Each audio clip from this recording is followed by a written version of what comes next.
Sliding and catching, and that's a touchdown for Ben Sims. Welcome to Sikkim 365 Radio.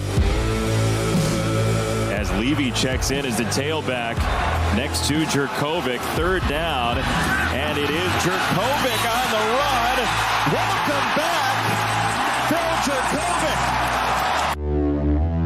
Sikkim 365 Radio is presented by IdealMRI.com. High-quality MRIs for $497 or less. IdealMRI.com. Your health is important, so is your budget. Milton comes out to the near side. Ward's going to take the direct snap. Ward gets to the outside and gets it! What do we have here in Tallahassee? The 3 o'clock hour is sponsored by Waco Custom Marketplace. Meats, sweets, Texas treats, and a cut above the rest. 425 Lake Air Drive, Waco. They brought in Doyle at fullback. They line up out of the eye. Play fake, Bohannon. Touchdown! Boyle, a receiving touchdown now. What doesn't he do? Now here's Paul Catalina and Craig Smoak. Welcome in, Sikkim 365 Radio, 365 Sports. Smokey took today off to watch the Masters, play golf. I don't feel the need to cover for him, Craig. I'm just going to say it. Might as well. Yeah. I mean, it's that time of year where days off are, part of the deal sometimes. And looking up, and there's Tiger on our screen, so I'm sure that's what he's watching as well right now. Absolutely. So he's not here, but Craig and I are here. We're going to continue our spring football tour today. We'll hear from reporters from Boston College and Arizona, two schools kind of on different tracks. Craig, Boston College is a school that, with Phil Jurkovec, their quarterback coming back, looks to maybe be on the upswing in the ACC. Arizona is in the middle of a total rebuild. So I'm kind of curious how a second spring there is going, and that'll be at 3:30 for Boston College, at 4:45 for Arizona. Art Strickland will check in with us live from Augusta later in the show again, and Grayson Grunhay for Sikkim365.com. And Craig, we've got some news from locally. Will Nixon from the transfer portal from Midway High School, Nebraska, going to Washington. You and I will talk about that in a second, but I just want to kick off the show today by saying, we are, and I've been curious to hear your kind of opinion on this, Craig, because you have maybe a better handle on this as an outside observer than most people, I think, on, we're a couple days out of Bob Bowlesby's announcement for the Big 12, and I'm kind of curious what you think about what the Big 12 should specifically be looking for. And do you have traits that stand out to you that you look at other conference commissioners that you think do a good job and that the Big 12 has been lacking with Bob Bowlesby? And, of course, Dan Beebe had none of those. But with Bob Bowlesby specifically, where they can improve it with his retirement? I'd love to be able to say I've broken down other college commissioners, but, I've probably talked more about college commissioners in the last couple of weeks than in my whole career, quite frankly. So, it's not something that, as much as we cover college athletics, I don't necessarily often find myself in the weeds of some of the political backdoor type of stuff. And this is not that exactly. I mean, it will eventually be to some extent. There are going to be politics involved, but no, man, I mean, there's nothing like I wish he had this from Greg Sankey and this from Kevin Warren or from even older commissioners. I just think they need somebody with some confidence, obviously, but not only in themselves, but in the brand that they're representing. They need somebody who believes in the Big 12, not somebody who's just saying that they believe in the Big 12 because the check is right or because the timing is right or because I think of like when they need to avoid a Steve Patterson situation where it might be like a guy who's a great candidate on paper, but really has no soul to what the objective is. Does that make sense? Yeah. He was just kind of there for a paycheck and to spend money and to be the center of attention. And I don't want to see the commissioner all the time. I don't want him to become a guy that we regularly see. I think he should speak when necessary and not too much outside of that, and kind of let the rest of it be handled by the schools themselves, but interject himself when need be. But no, we don't need to be talking about whoever this new guy is a lot. I agree with you there. I don't want another. We already have a Greg Sankey. Yeah. We already had a Jim Delaney, and Kevin Warren is not Jim Delaney. I mean, he's different, but he kind of gets to take over and ride the wave of a conference that has just a lot of clout and power. Whereas whoever takes over for Bob Bowlesby is taking over a conference that, even before Bob Bowlesby, since day one, has been tumultuous. Yeah. The foundations of the very league are built on me, and not us, which is why the SEC works, because they know that while they can work out their little me stuff on their own, the power of the many outweighs the power of the one. Well, the power of the money also outweighs it. What are they going to say? We need more money? Really? Okay, go find that somewhere else. I mean, the schools in the SEC don't have a lot of bargaining power. Texas and Oklahoma did, because they all could argue that they should be making more money. And the Big 12 can't do anything about that. They can't just create it out of thin air, and certainly not to the extent that the SEC can. So, I mean, they had a valid reason, but what is somebody in the SEC going to say? Like, we're not getting enough? I mean, that's not an argument, obviously. We're not getting respect. Okay, go find it somewhere else then. Go walk out on this money, and nobody's going to do that. So, totally different bargaining positions for those two conferences. And like we hear from the other commissioners, and I don't not want to hear from whoever the new guy is. I just don't want him to become like somebody we're talking about constantly. Yeah. That's what I'm getting at. He doesn't need to become a focal point of the conference necessarily. I think the better work can be done behind the scenes for the most part. And then when you are doing an interview or you need to talk about certain things, like, I want to hear from you, but I just, leave it to the commissioners to kind of, continue to sort of run most things. But, confidence obviously goes without saying. I said it earlier, but, you can say that you want that, and that's an obvious trait in somebody, and then you pick somebody, and they might be confident to some extent, but then they get in a room with a lot of other ultra-confident people, and their voice gets drowned out, and they need somebody whose voice is going to carry, no matter who they're talking to, whether it's president from Iowa State or whether it's Greg Sankey. They need to be able to be slam their fist on the table when it comes to the Big 12 and what's best for the Big 12, and be able to not only be able to put that out there, but be able to back it up and be able to stand his or her ground. I want somebody who's going to fight for the conference. Basically, that's what it's going to whittle down to. Somebody who's got the right interest in mind, which is what goes back to I don't want to see you all over the place because it's about you. And somebody who's going to fight, and somebody who knows, the history of this conference, and knows what this region's about and what these schools' histories are about, and understand that, for Baylor and TCU and Oklahoma State and Texas Tech and basically all these schools that are left over, they have been treated like the adopted kids or this redheaded stepchild, or, whatever phrase you want to use. They haven't always... It was kind of like felt disrespected, or, like they didn't belong, because the top two schools in the conference are always telling them, like, you're only here because of us, and so I think they need to embrace what those schools have been through, and also embrace that they are willing to work together and ready to stick it out and ready to prove themselves. So I know I'm rambling there, but those are some of the things I'm looking for, basically. Yeah. Somebody who's going to fight for them, somebody who knows the landscape, and somebody who's not going to back down, and somebody who has the conference's actual best interest in mind. That's who I want. Yeah.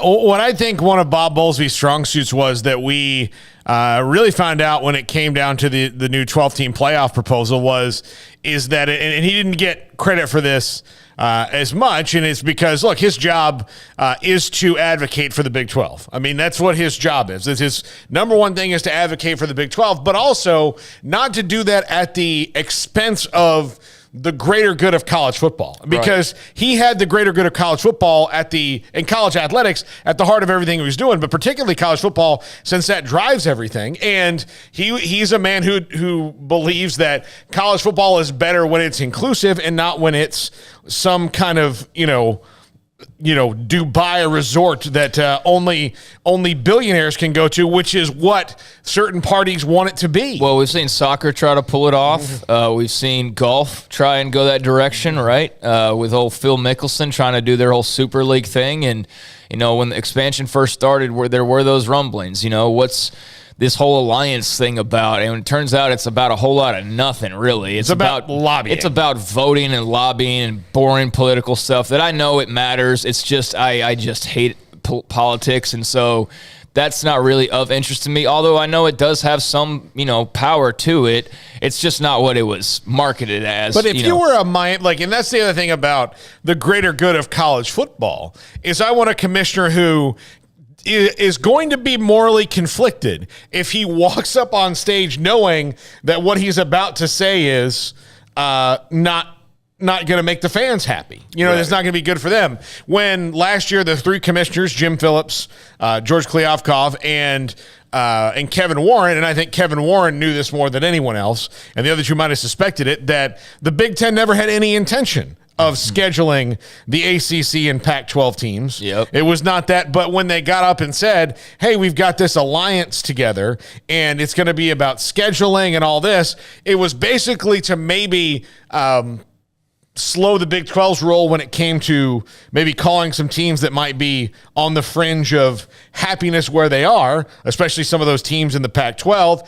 And it was just about making sure that they got their political agenda through. And it had nothing to do with seeing Washington play Clemson or Ohio State and USC have a 4-game home and home. It wasn't about that. That's what I'd like to see from a commissioner, someone who goes, you know what, let's not do that BS. What's the best thing for all of us together and all of college football, even if you have to give a little something up? And again, I don't understand what the SEC and Big Ten would necessarily be giving up outside of a little bit of money, which I know it's all about the money, but in the short term, in the long term, I would think they could Scrooge McDuck their way to multiple college football national titles. The SEC and Big Ten? Yeah, I mean, short term, I would see them going, well, the reason we're not doing this is we're going to lose money on the front end, but I think on the back end, they'll make up more than enough if you do it right. Yeah, that was obviously a ploy just to kind of capture people's attention and make it sound like something it was not, so that it was more easily digestible. Because you start talking about the political side of voting blocks, and who really cares about? I know people care, but in general, I don't think people are all that interested on the outside of voting blocks in conference college athletics meetings, but they are, as it turns out, somewhat important. And we see that with the way the playoff stalemates and discussions are going on. But I think that all got just blown up in excitement initially of oh yeah, this is great. Look, because that announcement that solidified the Pac-12 for a while.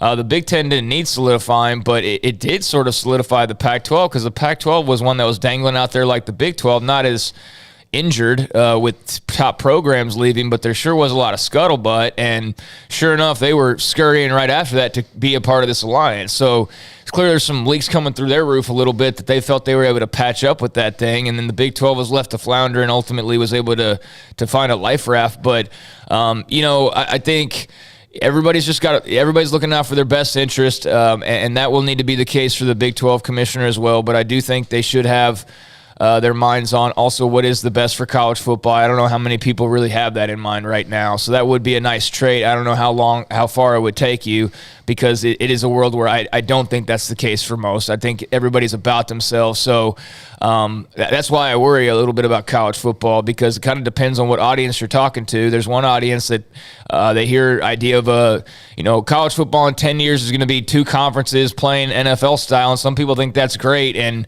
they think it's great because they're their team's a part of it and they could care less about everybody else. And there's people on the outside going, I guess that would be kind of cool, but that's not really college football, and that's not really what we grew up with. And that's where people are coming from. It's not a jealousy or a brand envy or anything like that. It's just like, what is this? Like, what are we trying to turn this thing into? And I just think people have different ideas, and a lot of it has to do with money and agendas. And I don't know what direction it's actually going, but I do know whoever's in charge of the Big 12 needs to have their eye on every little angle and be wary of teams still getting poached despite, what securities they feel that they may have. They need to be wary of that. They need to be wary of you've seen the moves that have been made behind the scenes over the last year, so they need somebody who's going to be able to sniff that type of thing out or be able to react immediately to said, backdoor meetings or negotiations or whatever the case may be. So, there's a lot. When you start to add it up, there's like 5 or 6 traits you would want out of the new commissioner. They got a lot on their plate, obviously. They've got the future of the conference in a very weird, mysterious, uncertain position right now. And not only this conference, but I think a lot of people, even the ones that have money, I think they know where they're going, and the ones with the most money are driving the bus, but I don't think they really know how to get to the end point just yet. Yeah. I think they may have thought they did, and then turns out a few streets were closed down by Bob Bowlesby and then, by other things. So, yeah, I think everybody's navigating as best they can, and somebody just with a clear eye and a clear vision and some stones about them is going to be much needed moving forward. Because I do think people feel like you can just kind of kick around the Big 12, and I think they need to somehow try and flip that idea of them. Yeah, it's going to be interesting when the book is written on Bob Bowlesby's history as the Big 12 commissioner, what people are going to be, because it's going to be, immediately, the things are, the early part of it wasn't really great for him, but he stepped into a situation that was tumultuous to begin with. But the 2014 national championship, where he cost both the teams that would have been eligible for it their shot at the playoff because of his lobbying. And why I'm so mad about that? I'm not even mad about that, or not, I'm not anymore. But the reason, in hindsight, I'm most pissed at that still is that I wish we would have seen what the committee would have had to have done. If he would have come out and said, Baylor is our champion, Baylor won head-to-head versus TCU, Baylor should be in the college football playoff, I think the committee still would have found a way to put Ohio State in. Like, that's the funniest part of it all to me, is I still believe that Baylor wouldn't have gotten in the playoff that year. So I don't think it would have mattered, but it just didn't help when they didn't get in, and that he didn't fight for it at all. And that's what really upset a lot of people. And there's the whole little dust up with Briles in the post game, after they won that final game, and it was all just very weird. But yeah, he could have. Even if he would have come out and said something, there's no guarantee that Baylor would have been in the playoff that year. No, but it would have maybe. I think the playoff committee has been slowly exposed, and that would have accelerated that quite a bit. That's why I wish we could have seen. I agree with you. They would have accelerated that a bit if you'd been like, Baylor's the champion, or if you even said TCU's the champion. Like, we think TCU's the champion because of this. It doesn't matter. He didn't force them to have to make a decision. No, exactly. He basically just left it open so that he doesn't even fight for one of his teams, so we'll just, You know what he was doing? He was trying to do what politicking. But he was trying to do what the SEC does and was like, look, we've got a bunch of good teams. Right. We've got 2 good teams. But they both should be in there. But that's a misstep on his part then, because you could have read the room and understood even back then. That's almost, 8 years ago? Yeah. Almost 8 years ago. So, read the room. You could have read it back then and understood that the Big 12 didn't have the type of clout that they were going to get that respect nudge from ESPN vote or playoff people. So I understand it in hindsight, but at the time it felt like the wrong move, and even now it feels like the wrong move. And not because Baylor didn't get in or TCU didn't get in. It feels like the wrong move because you had a prime opportunity to kind of call the bluff immediately, and you didn't, and they got out of it. And they had no. They didn't have to even defend it. Well, yeah, and because you are Baylor and TCU, you didn't have as much of a national outcry of people going, hey, that's wrong. It was just like, it's Ohio State, Florida State, Oregon, and I'm forgetting, was it Bama or Oklahoma? It wasn't Oklahoma, but I don't remember. Whoever the 4th team was that year. Ohio State was the 4th team. Yeah, but the Florida State and Oregon played, and then Ohio State beat whoever in their game, and then beat Oregon. Bama, yeah. So it's Bama, Oregon. All that, and so Florida State kind of got in on they were still undefeated and they were the defending champ, but really I think Oregon exposed that they probably shouldn't have been in that 4. But when you win 29 games in a row, you're probably going in. And so it is funny to me. You look back on that, but then you look at Bob Bowlesby when he was presented with another challenge, and he certainly learned from the first one. It's like, look, I'm not pulling any punches anymore. I'm going to say what I'm going to say. Texas and Oklahoma screwed us. They screwed us. They had no concern for what was going on. They're contractually, we think they did it in cahoots with some other parties, and I'm going to say that.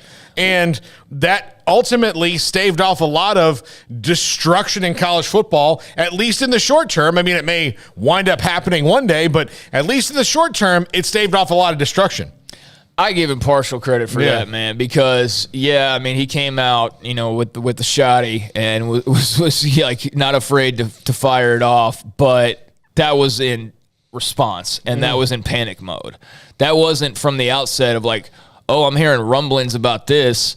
What's that? Let's address this. No, that was him just simply having to react, like an injured animal. I mean, that's basically what it was. That's when they're at their most dangerous, right? So, we saw a different side of Bob Bowlesby because he had no other choice.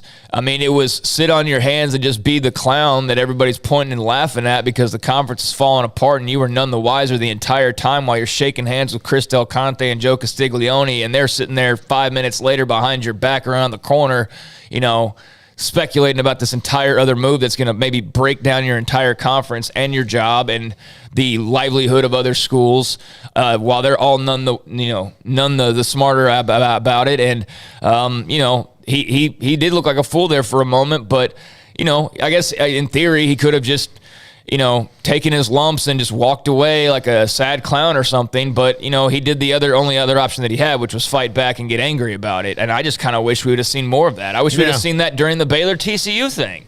Like, come out and be adamant about something. Don't worry about hurting feelings, but, like, get your team in that playoff. Would Greg Sankey have just – we'll leave it to y'all. He might have, because guess what? He's Greg Sankey in the SEC because he knows he doesn't have to fight. ESPN's going to fight for him, or whoever. The college football media is going to, propel the SEC into the playoff more so than they will a Big 12 team that's sort of on that line. So they needed somebody to fight to get one team in there, and they got none. And even if he would have fought like we just got done saying, maybe it wouldn't have mattered in the long run. It just would have been nice to see. So my only thing is I'm glad to have seen the fight there at the end. And, you got to give him credit for moving fast, but I give him partial credit just because – it was all reactionary. Well, it wasn't visionary. And then that's the thing is like these, when you talk about Greg Sankey or other, what has the Big 12 done that's really been visionary? I mean, maybe you could say this last round of realignment and what they're projecting this to be eventually, but outside of that, I don't know. I don't really look at any areas where they really led the way or where they were the king of this or the king of that.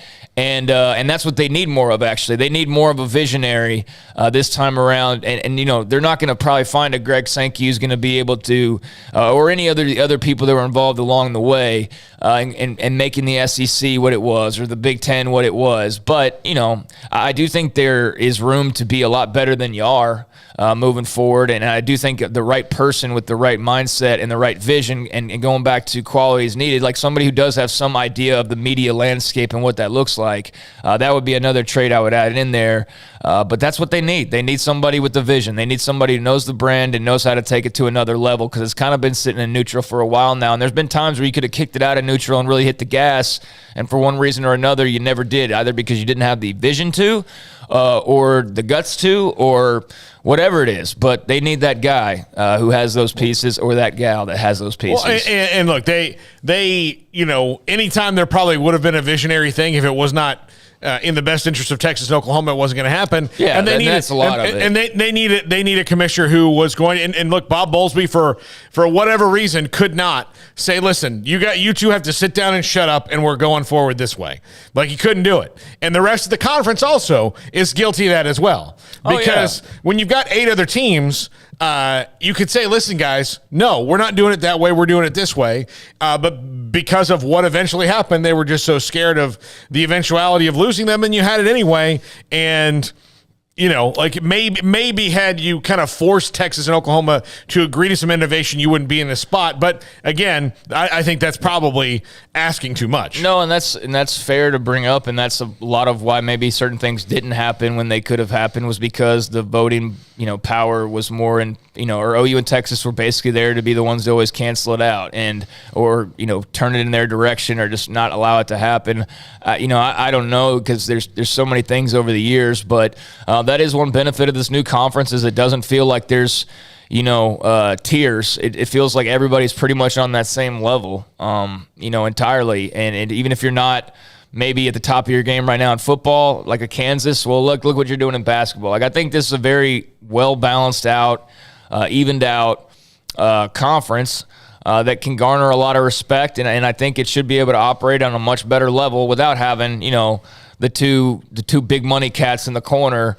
Just scheming the entire time off to the side or planning ways how to shut down this plan of yours because it doesn't benefit them directly. And they got to work. I'm not knocking OU and Texas for that. They got to look out for their best interest. I'm interested to see how they're going to be as like equal team partners in the SEC, and how that works for them because they're not going to be sitting off to the corner by themselves anymore. If they are, they're going to get called out by a much bigger group in the opposite corner. Well, all the schools that are already there that don't care about their money value and all of that. They care about it to the extent that they want to add it to theirs, but they have their own, backing that they can fall back on as well. They're not as much at the mercy as some of these other schools who, if you're a smaller private school, you don't realignment shift.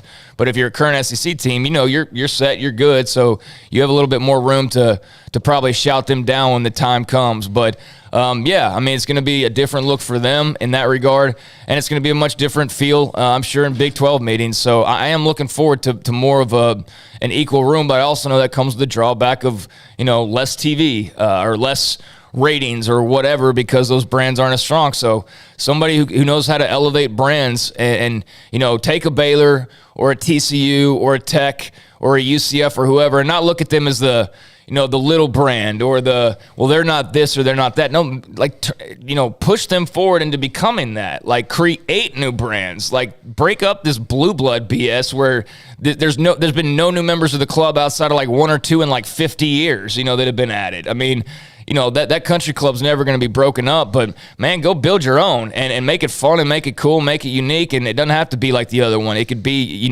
its own unique thing. And it might not make as much money, but it can still make money. I might not be a billionaire, but I can still be a 50 millionaire and I'll take that 10 times out of 10. So, it's not going to be equal footing to what they were doing, but there's still a lot of room for excitement and there's room to be creative. I tend to think Oklahoma will kind of maybe fall more in line with the SEC and kind of enjoy the spoils of the comfort that comes with that league as where Texas might, But I don't know, look, if everything's great for you and you don't need, Texas just has it kind of ingrained in their DNA that they have to be the loudest voice in the room for better or for worse. I mean, that's been the story, but we'll see how that goes in a much bigger room. Yeah. It's all different now, when nobody else is going to be impressed by it. See, I think a lot of people focus in on, Texas needing this ego stroke, and I don't necessarily think that's the case. I think this is just simply a money-driven future securing deal. And look, they were never going to be, they could go off and be an independent. So I don't think they were ever truly too worried about, needing a conference to be in. Like, they always knew that they were one of the only schools in the Big 12 that no matter what, if everything just disintegrated and they start from scratch, Texas is going to be a top 5, top 10 pick. Everybody else, they're asking how many rounds there are because they don't know if they're going to have, a seat on the boat. But Texas and Oklahoma, no, they're secure no matter what scenario for forever.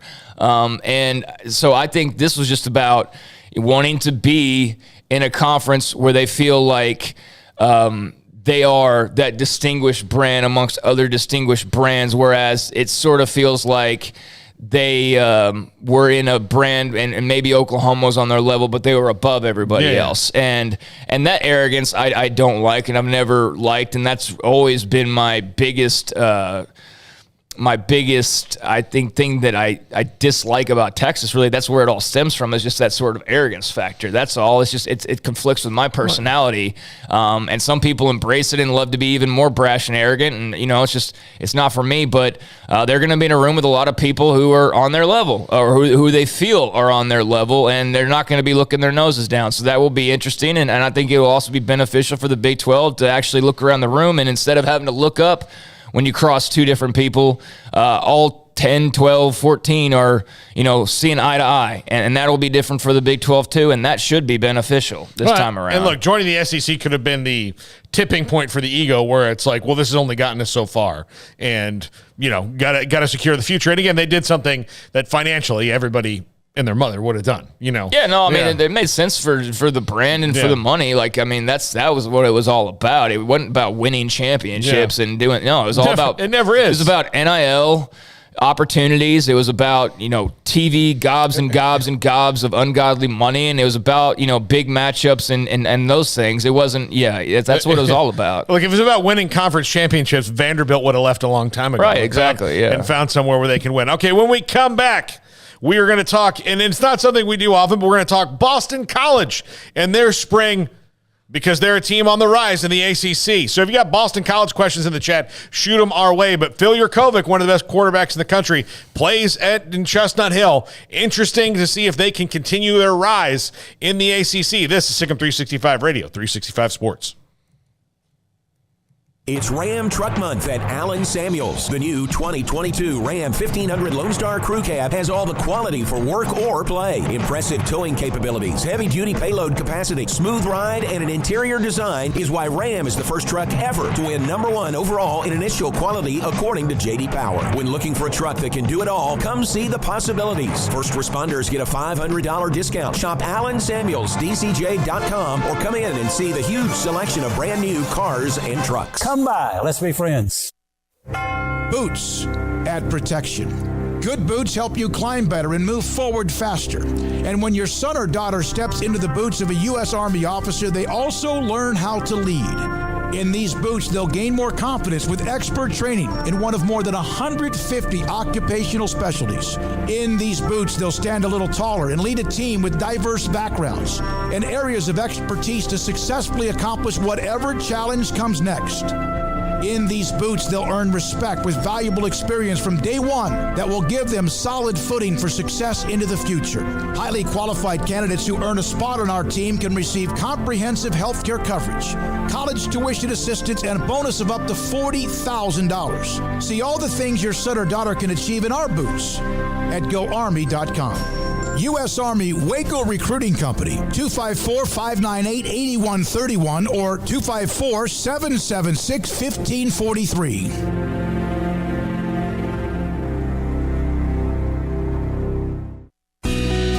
Camille Johnson Realtors guide you seamlessly through the process of buying your dream home or selling your current one. Commercial, farm and ranch, or residential, Camille Johnson Realtors can smoothly and successfully lead you through any transaction. With a team of 28 experienced agents who are excited about serving you, Camille Johnson Realtors services the entire greater Waco area. If you're in the market to buy or sell, contact Camille Johnson Realtors, 104 Midway Center in Woodway, or find them online at www.camillejohnson.com. Camille Johnson Realtors, elegant, charming, warm. Welcome home.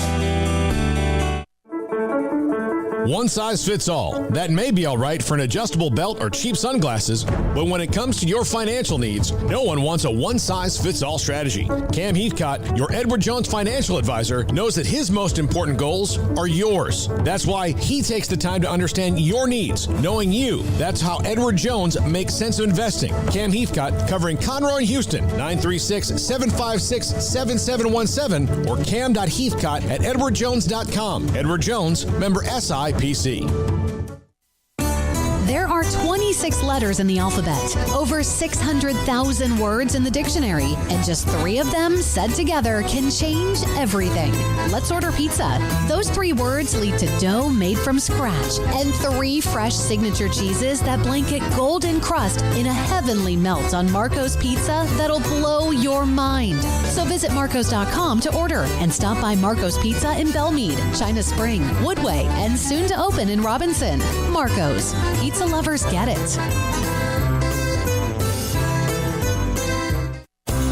Ideal MRI, we feel blessed to be part of the Waco community. We're a small family business here in Central Texas. At times like this, the cost of healthcare has never been more important. And unfortunately, significant illnesses and injuries still occur. And that's why Ideal MRI is open and here to serve you through this difficult time. So if you need an MRI, ask your doctor about Ideal MRI. You can schedule online in minutes at idealmri.com or call 833-IDEAL-MRI.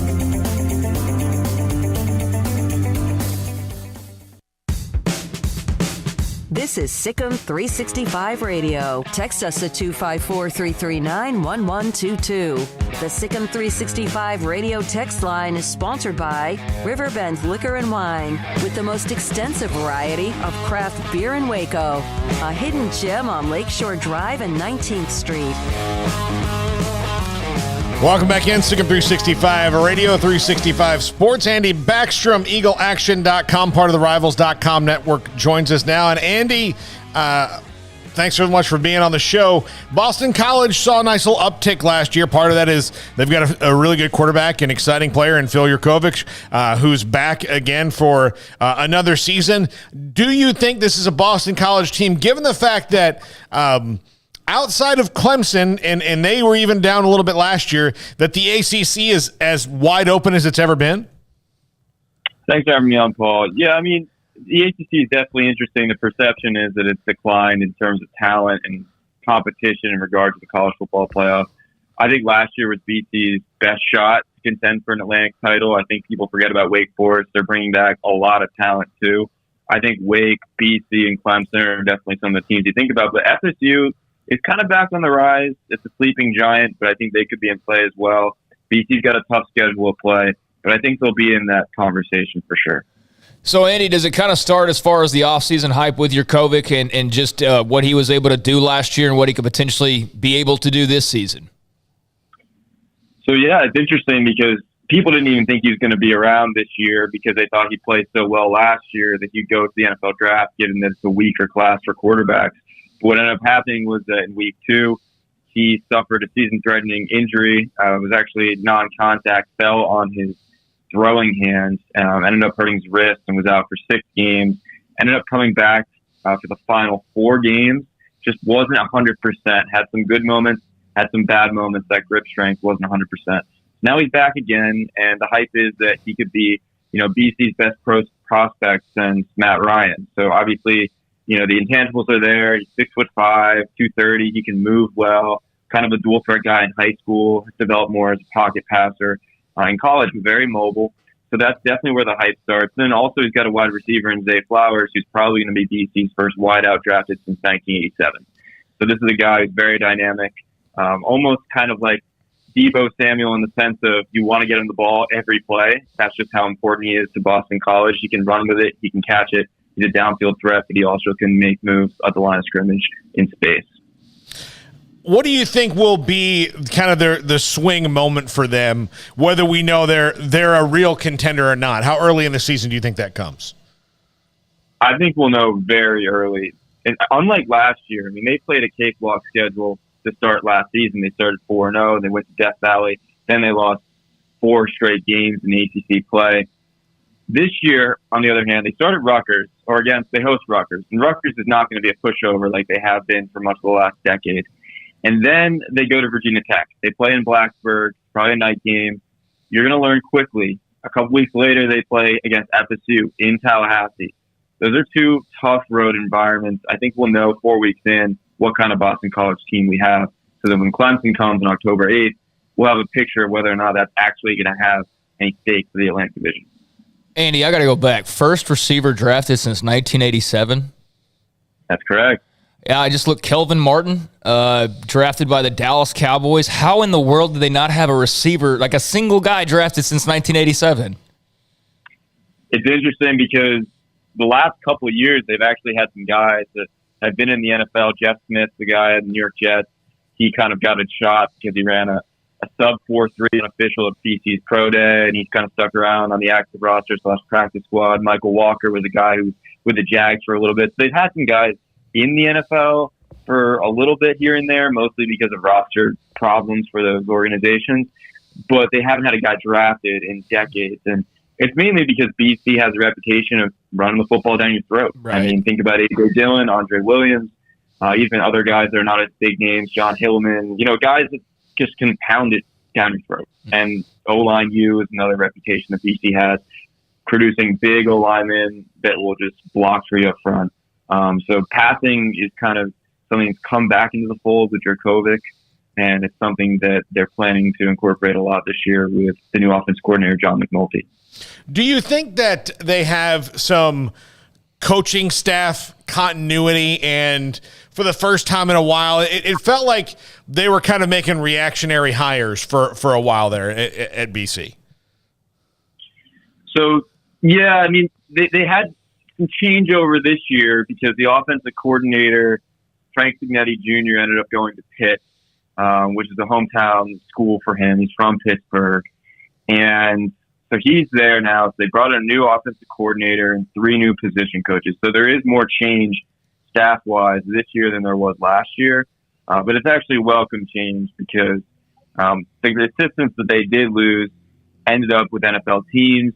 And the ones that they brought in, they're hoping is a better mix in terms of used to be a very youthful staff as Hafley first came in.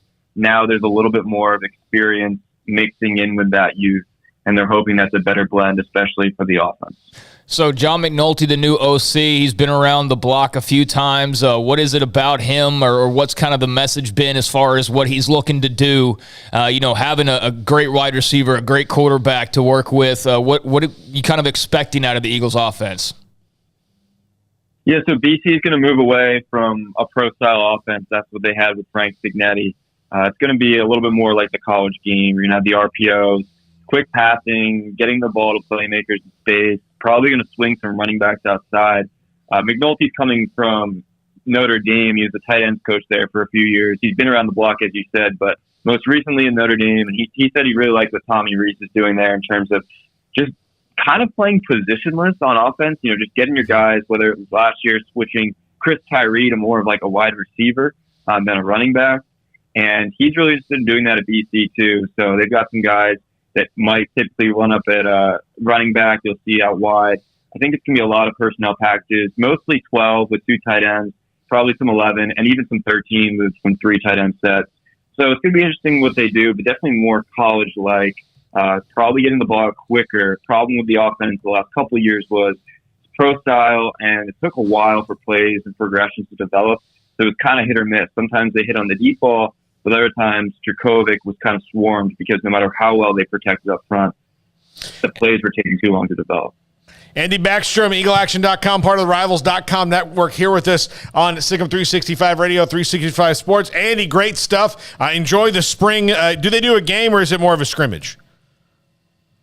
It's more of a scrimmage, but they call it a game. It's actually tomorrow at 11 a.m., so they'll be kicking off a slate of ACC spring games tomorrow.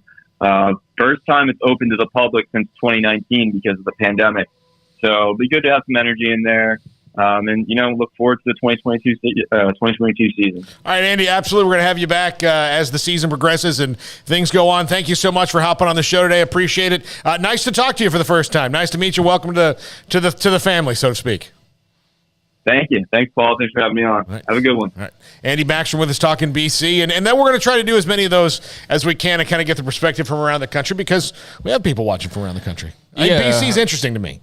Yeah, I mean they're not a team that I think of all that often. I'll be honest with you. Well, they're in my guys' division. No, I understand that. Yeah, but in Big 12 countries, like not often we just talk about Boston College, or not often I think about Boston College. But yeah, I mean having Jurkovec back is massive for them. Like he said, could have been an NFL guy not that long ago, and then just unfortunately injuries wiped out last year for the most part. But Zay Flowers is a really good player, and it's always interesting. The position list he's talking about that. It's a lot of like what Dave Arend and them were doing. I was doing all these reviews and stuff, and you might have a guy listed as a tight end, but he actually played just as much fullback, or he's more of an H-back, or he even played. Like there's guys who are just kind of it's just wherever you can fit at any given time, ultimately, with some of these guys where they do become sort of positionless and they're not just one thing. That has become or has been, a trend around college football. Definitely saw it with Baylor, and, it'd be interesting to see how that plays into BC's hands. But, definitely got excitement. I do think he's right, though, he's right about, kind of the Florida State sleeping giant and just the sort of the opportunity that may have been there and how much longer that window is really open, because it has kind of been, it was Clemson or bust. And maybe last year there was a brief window for everybody else. And, Miami, obviously, Cristobal, they're going to be rip-roaring and ready to go. And Virginia Tech's made changes. And so the ACC is pretty interesting, but that still is crazy to me. No wide receiver drafted. The reason why it's crazy is he's not talking about first round. He's talking about period. At all. Like, not even a pick since 1987. There were 12 rounds. There were 12 rounds until 90. And I understand you got A.J. Dillon and you got all these cats that came through there and you were more of a running team, but not a single wide receiver since 1987. And I'm sure there's other schools that have they haven't had a tight end since 45 or whatever, but that's still just to hear that is pretty crazy. Georgia Tech was running the triple option and got a Hall of Famer drafted. Exactly, yeah. And Calvin Johnson. So, sometimes you just get guys. Yeah, that's just not a come stat through. Yeah, that weird. I would have known about, but that was interesting to hear that. Yeah, you're right, though. Yeah, one of the greatest of all time was at Georgia Tech when they were not trying to really, be the air raid or anything. Running the inverted wishbone. Yeah. That's what they were doing at Georgia Tech at the time. That's going to change as they flower. So, absolutely. Good for them. Yeah. All right. When we come back, we'll talk Baylor with SicEm365.com's Grayson Grudenhafer and his weekly segment, SicEm365.com, SicEm365 Radio, 365 Sports. Cars priced right both day and night. Average your car in Texas. Trucks built for you, red, white, and blue. Average your car in Texas. Cars that zoom with lots of room.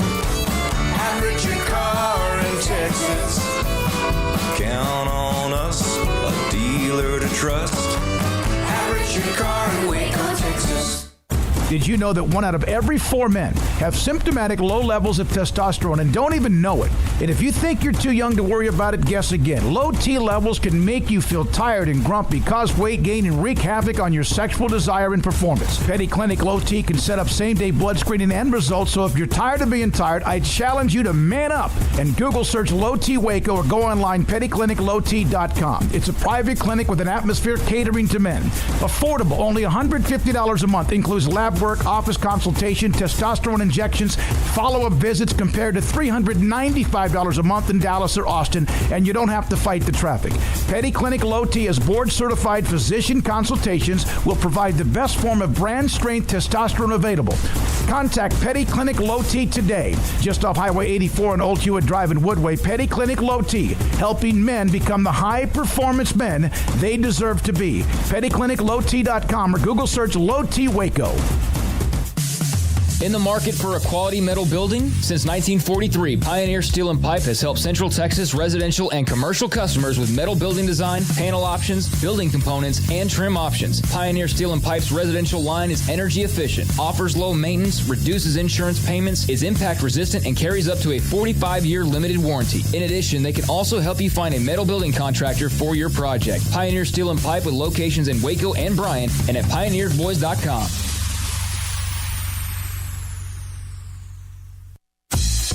Baylor Scott and White, Southwest Sports Medicine and Orthopedics. The team physicians for Baylor Athletics, diagnosing and treating all sports-related injuries, including concussions. These specialists also provide orthopedic services for athletes and non-athletes alike, whether it's knee or shoulder pain, hand or wrist injury, orthopedic spine care, and even an arthritis and total joint clinic. Trust the doctors Baylor Athletics trusts. Baylor Scott and White, Southwest Sports Medicine and Orthopedics wants to get you back in the game. It's plain and simple. Waco Custom Marketplace is the one-stop shop for what you need for tailgating, from charcoal, cold beer, and wine. And, of course, customize your order with brisket, tri-tip, sausage, wings, smoked pork tenderloin, country-style or pork spare ribs, marinated beef and chicken fajita meat, ground beef and chili, meat, hot dogs, and burgers, buns, seasoning, sauces, chips. There's fresh baked bread and kolaches every day, breakfast sausage links, and you can also customize your favorite cut of steaks from select, choice, or prime, bacon wrap fillets, ribeyes, New York strip, sirloin, T-bone, and porterhouse. Full service butcher shop includes pork, poultry, beef, chicken, and seafood, serving Waco restaurants and families since 1940. Your one-stop shop for beef, pork, poultry, and seafood needs. Waco Custom Marketplace, 425 Lake Air Drive, or WacoCustomMarketplace.com.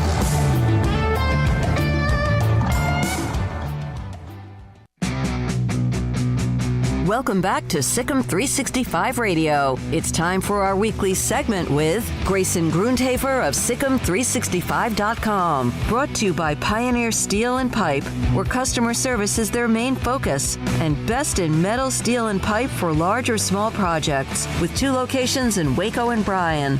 Family owned and operated since 1943. Welcome back in, Sikkim 365 Radio. Paul Catalina, Craig Smoak. Smokey is off today. Grayson Grundhafer, Sikkim365.com. Grayson, we are now just 2 short weeks away from the spring football game for Baylor. And, just noticed the other day, and I'll ask you this. I don't know why I'm not enough for the Baylor community to consider out of the transfer portal from FSU, but Corey Wren, running back, wide receiver, they're interested in him. What do they think he can bring to the table if they can get him here in the 254? Yeah, he's honestly a really interesting one, I would say. And the reason I say that is because he doesn't really fit the mold of what I kind of expected them needing. Just because he's kind of an offensive weapon, not necessarily a big outside receiver, not necessarily a true, every down running back like an Abram Smith. That's just not really his game. But if you watch him, there's a burst about him and an athleticism about him that's just unique. And you need as many offensive weapons as you can possibly have. And in Jeff Grimes' scheme, I just feel like he could be a very nice fit. So, yeah, I think special teams, he's obviously a major plus as well with them losing Treston Ebner. He'd be a nice pickup there, but it's going to be tough, Paul. I mean, this is a guy that a lot of schools want. I think initially many people thought he was going to automatically commit to Oregon because the offensive coordinator moved to Oregon, Dillingham. So I kind of think everyone thought he was going to end up there, but he's been in the portal for over a week and hasn't made a commitment public. So the longer it goes, I think the better Baylor could be as far as having a chance to actually land him. But yeah, it's a really interesting one. And I think he's more of a best available type than he is a true kind of need for what they, are kind of lacking on the depth chart.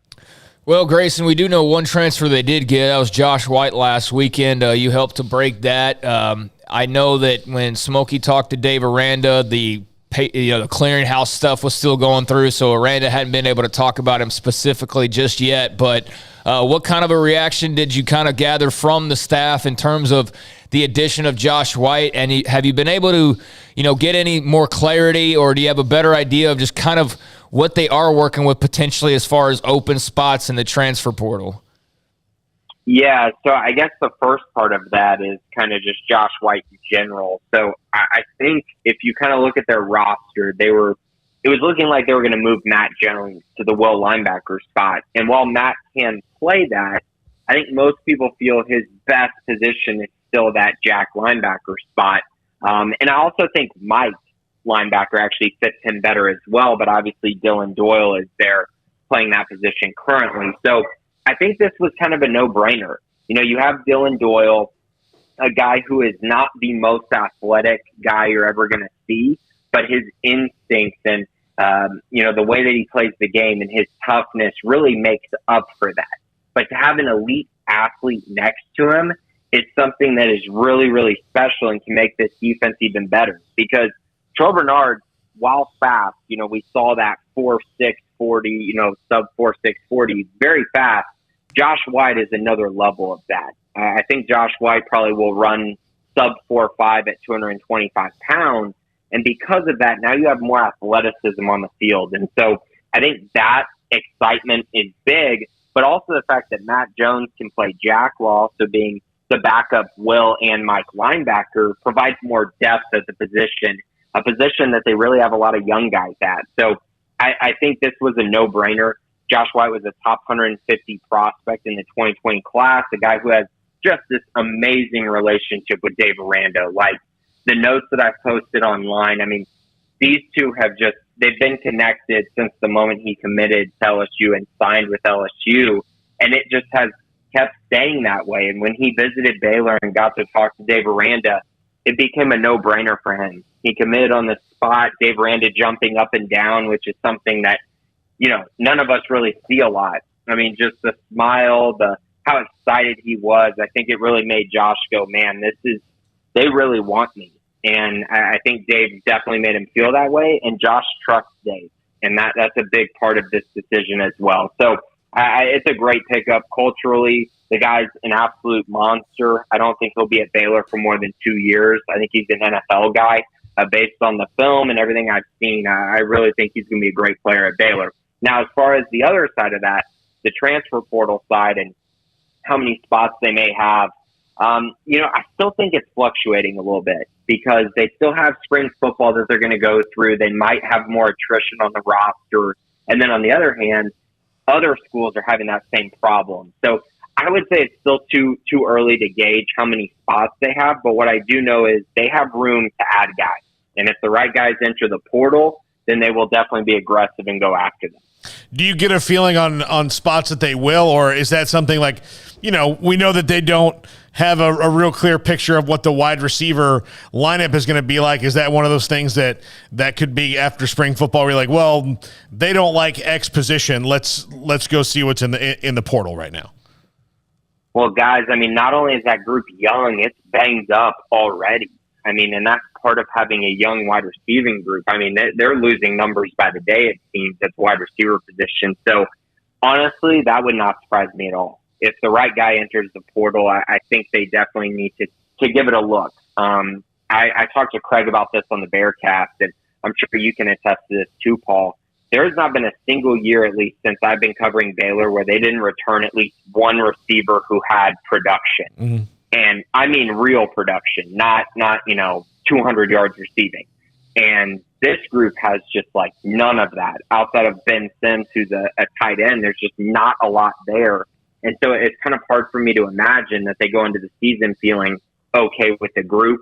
So that's why you look at Corey Wren. Corey Wren could play slot receiver, and then you go, okay, maybe they have a little bit more experience there by adding him. But yeah, I think they're still going to be aggressive at that position. I still think the field safety position is very much in the air. I just don't know that they have a guy to replace J.T. Woods on the roster. I love Devin Neal. I love Christian Morgan, but I feel like they're much better at boundary or star than they are at the field safety position. So I think that's another area they could look. And then obviously cornerback as well. They've definitely been looking at that position. And I think I've mentioned running back before, but I think with the progression of Tate McWilliams, I'm not sure that that's as likely anymore. So other than that, they're good. It's half the team's a question mark, but. Yeah, I mean, I think the good part about it, though, Craig, is that we're talking about, like, upgrading. Right. You know what I mean? It's not just adding bodies to add bodies like we saw at, Texas Tech last year, where they just had to add transfers to add bodies to the roster. They're only going to take guys if they're really good. And I think, Dave Aranda's track record in the transfer portal definitely speaks to the quality that they bring in out of the portal. Well, they've only had 3 guys, right, gone. So that, as far as portal, so that like other teams like Texas Tech lost so many they had to, because Baylor hasn't lost guys through just I'm leaving by. It's all been graduation or NFL. Right. Yeah. And I think that speaks to the culture at Baylor. Guys don't really want to leave Baylor. I mean, that's just how it is. Even if guys aren't playing, we've seen guys spend their whole career at Baylor and not play many snaps at all. And I think that just speaks more to the culture that's been built through Matt Rule and then, of course, Dave Aranda now. Yeah, I was going to say, R.J. Sneed was one exception there, but, it has been pretty steady in that regard. And when I was writing an article about the corners the other day, when they talked, it was kind of alarming to me, Grayson, that, okay, you just slot in Al Walcott, okay, that's good. And then Mark Milton, okay, some experience, but a little bit of a question mark, certainly, like as far as a starting corner week in and week out goes. And then the 3 backups they listed, those guys have like no experience at all, so they're top 5 corners. There's a lot of athleticism and speed and size and things, but I was kind of alarmed by that. So when you mentioned them as part of the portal, that would make a lot of sense as well, for sure. Yeah, definitely. And they need to develop that room. I think I've talked about a lot in the recruiting segments we've, discussed about just kind of, they're going to have to take cornerbacks in the 2023 class. That's definitely a priority position. But on the flip side, there's a lot of talent on the roster. And I think there's going to be a lot of guys that maybe surprise people at the cornerback position, especially guys like Tevin Williams and Reggie Bush, the true freshman who enrolled early. Those are 2 guys that definitely come to mind. But I also think, if you look kind of beyond that, they have guys who are young. And so they still need to look into the portal because you're exactly right. Like if they can find a guy who they feel so confident in Al Walcott. Now, can they find another guy that they feel that confident in? Right. And while I love Mark Milton, I don't know if he's a true every down starter. Like we really haven't seen that throughout his career. He's kind of been a depth piece for their roster a lot. Now, maybe that changes this year. Maybe they feel great about Mark and maybe he steps in a starting role. That would alleviate a lot of concerns, but I still think experience depth is very, very hard to replace. Yeah, it's all 3 of the backup or the young trio that he mentioned. It's great. They're young, they're talented, they're starting to understand it, but like they've got no experience whatsoever. Chateau Reed and AJ McCarthy. What they have had has been pretty much special teams. If they've even had that, so that was kind of a little bit of a all right. Let's see what happens here. Now, Grayson, what they did add this week, and correct me on the pronunciation here. Matthew Kloffenstein or Kloffenstein, I don't know for sure, commits to Baylor. Arizona tight end. Correct me, please, and tell me more about the addition of him to this Baylor recruiting class.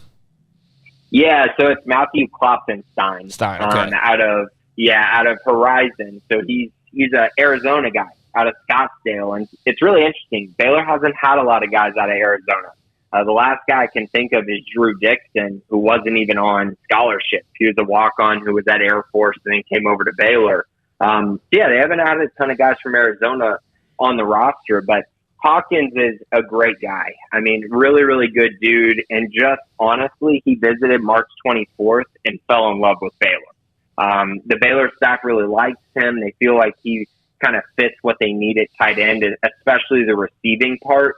If you watch his game, he's a physical blocker, but his receiving game is really, really impressive. He had 43 receptions for 562 yards and 10 touchdowns during his junior season. He's right around 6'5", 230 pounds. So great height, good size. And I think if you watch him, he, again, just fits what they need. They have Hawkins Polley already committed. They wanted to take 2 tight ends in this class. And landing a guy of this quality is just massive. He's a 4-star guy, according to many sites, and I believe he's a 4-star guy just watching him. Great length, solid after the catch, which is something really rare at the tight end position. That really moves you up a level when you can make plays after you catch the football. So I really like him. He had 24 offers: Arizona, Arizona State, Michigan, Michigan State, Tennessee, Wisconsin.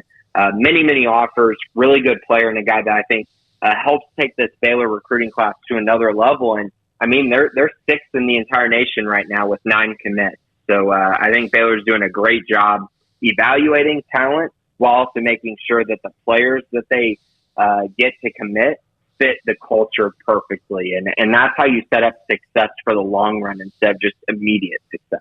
Yeah, Grayson, they had another tight end prospect in from, and I can't remember his name. I was here and filmed his interview with Brian that day. Maybe it was you. But they had another guy in from Arizona. So that was a tight end. I know it wasn't Matthew Kloffenstein, but it looks like they're kind of going in that area, like they're starting to recruit in that area a little bit.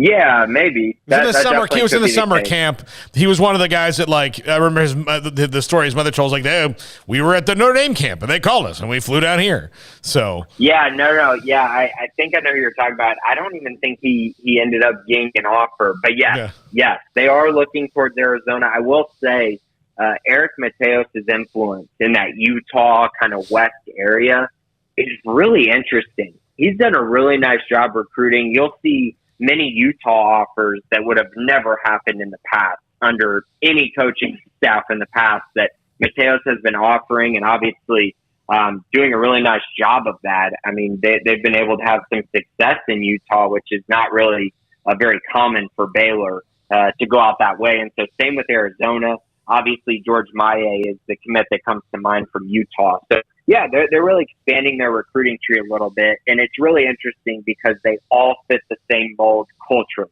They all fit exactly what Dave Aranda's trying to build at Baylor. And I think that's the most intriguing part, is that they're able to go out of state and just find guys. They're not necessarily going for the number one guy in the state. They're going for a top guy in the state who also fits the culture and loves, the idea of going to Baylor. And then when they get to Baylor, they fall in love with it. And so I think that's been really, really impressive about Dave Aranda and this whole coaching staff, honestly.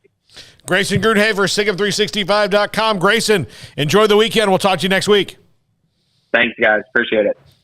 There we go. All right, we'll open in the next couple of segments. At 4:45, we'll talk Arizona and their rebuild here on SIGM 365 Radio and 365 Sports. But Will Nixon transfers from Nebraska to Washington. We'll talk about that in just a second. This, SIGM 365 Radio, 365 Sports. 1, 2.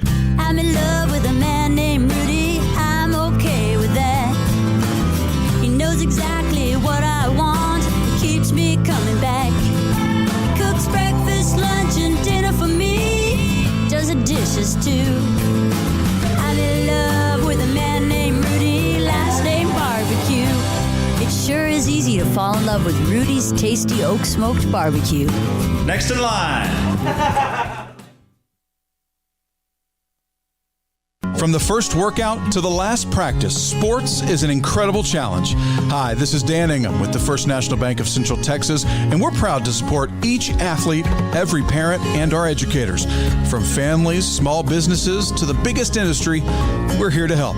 With remarkable products like First Free Checking, we've got banking ideas that fuel big dreams. The First National Bank of Central Texas. Familiar faces making local decisions. Member FDIC, Equal Housing Lender.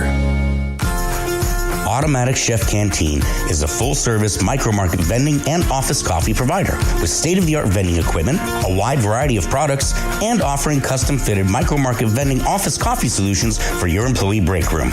You want a full break room solution and a workplace oasis? Well, Automatic Chef Canteen, locally owned and operated for over 50 years in Central Texas, also includes in-house mechanics on call 24/7 for fast, reliable service and maintenance. Automatic Chef Canteen, 6900 Imperial Drive in Waco, or online at automaticchefcanteen.com.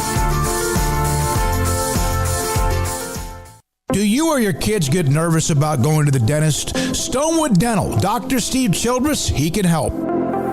I've spent a career taking care of patients who as children had bad experiences, and now they're adults that hate going to the dentist. If I get a kid at 3 years old and they come every 6 months and it's a happy experience, it's normal for them. Now they have an accident at 6 or 7 or 8 at school. Now they have a broken tooth or a trauma. And they have to come here. They're used to lights. They're used to water in their mouth. They're used to experience. They already trust us. It's amazing what we can do with that kid without it being a negative thing. But if I see a 6 or 7 or 8 year old that's never been to the dentist, and now they have a trauma or an unfortunate unexpected toothache, it's harder to do that for that kid and it not be somewhat of a negative experience. So bottom line is I try to teach kids and adults and teenagers and everybody the way I'd want my family treated, which is where it's a necessary part of life. You just take care of it. It doesn't have to be that big a deal. Learn more, stonewood-dental.com. When we moved to Texas, we were like fish out of water. We didn't know anyone in our neighborhood until our Texas Farm Bureau insurance agent came to the house. She was so helpful and reassuring, a friendly face with that Texan hospitality I'd heard about. When we purchased a Texas Farm Bureau insurance policy, we knew we were making the right choice. We knew our family would be protected. Stop by and see our agents at one of our 3 McLennan County locations.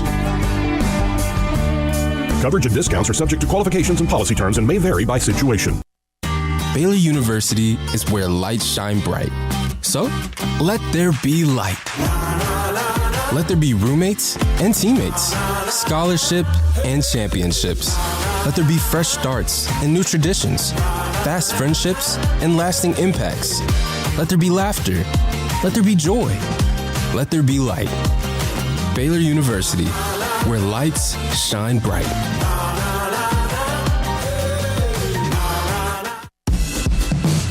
Welcome back to Sikkim 365 Radio. Travis delivers. Parchment down to the 1. Parchment atoning for that earlier error.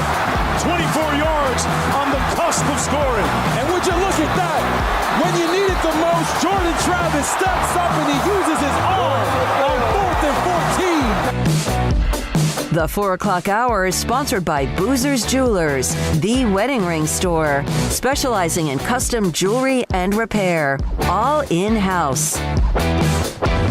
Now here's Paul Catalina and Craig Smoak. So I'm going to explain that highlight for a second. That was an FSU highlight. We were going to have an FSU segment today, and the guy who committed to us had a really bad allergy attack and couldn't talk anymore, which is a new one for me. But he committed, and then so maybe we'll get him after next week. But he said his voice is really bad. So that's karma for Paul trying to make this a Homer show. I know. That's what I get. That's what I get. I was just trying to have some synergy. By the way, just wanted to. I'm sorry to interject here, but did y'all see the hole-in-one?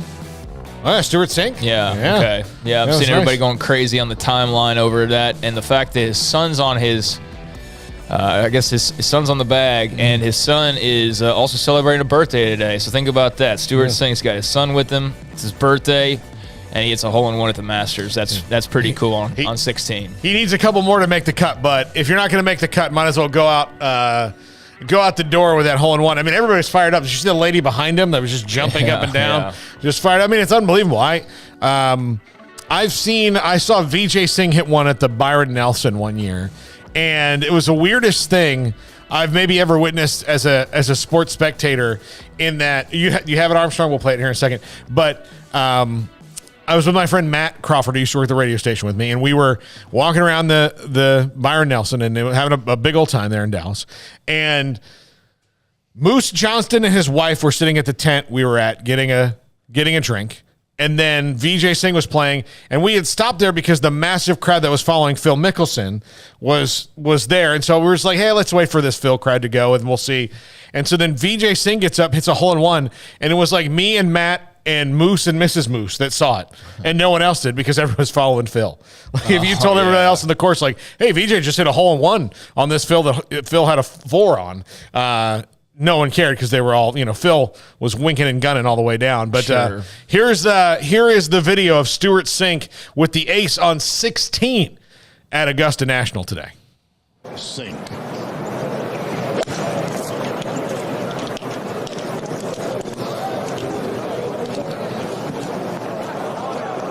Oh, yes, you can use that slope.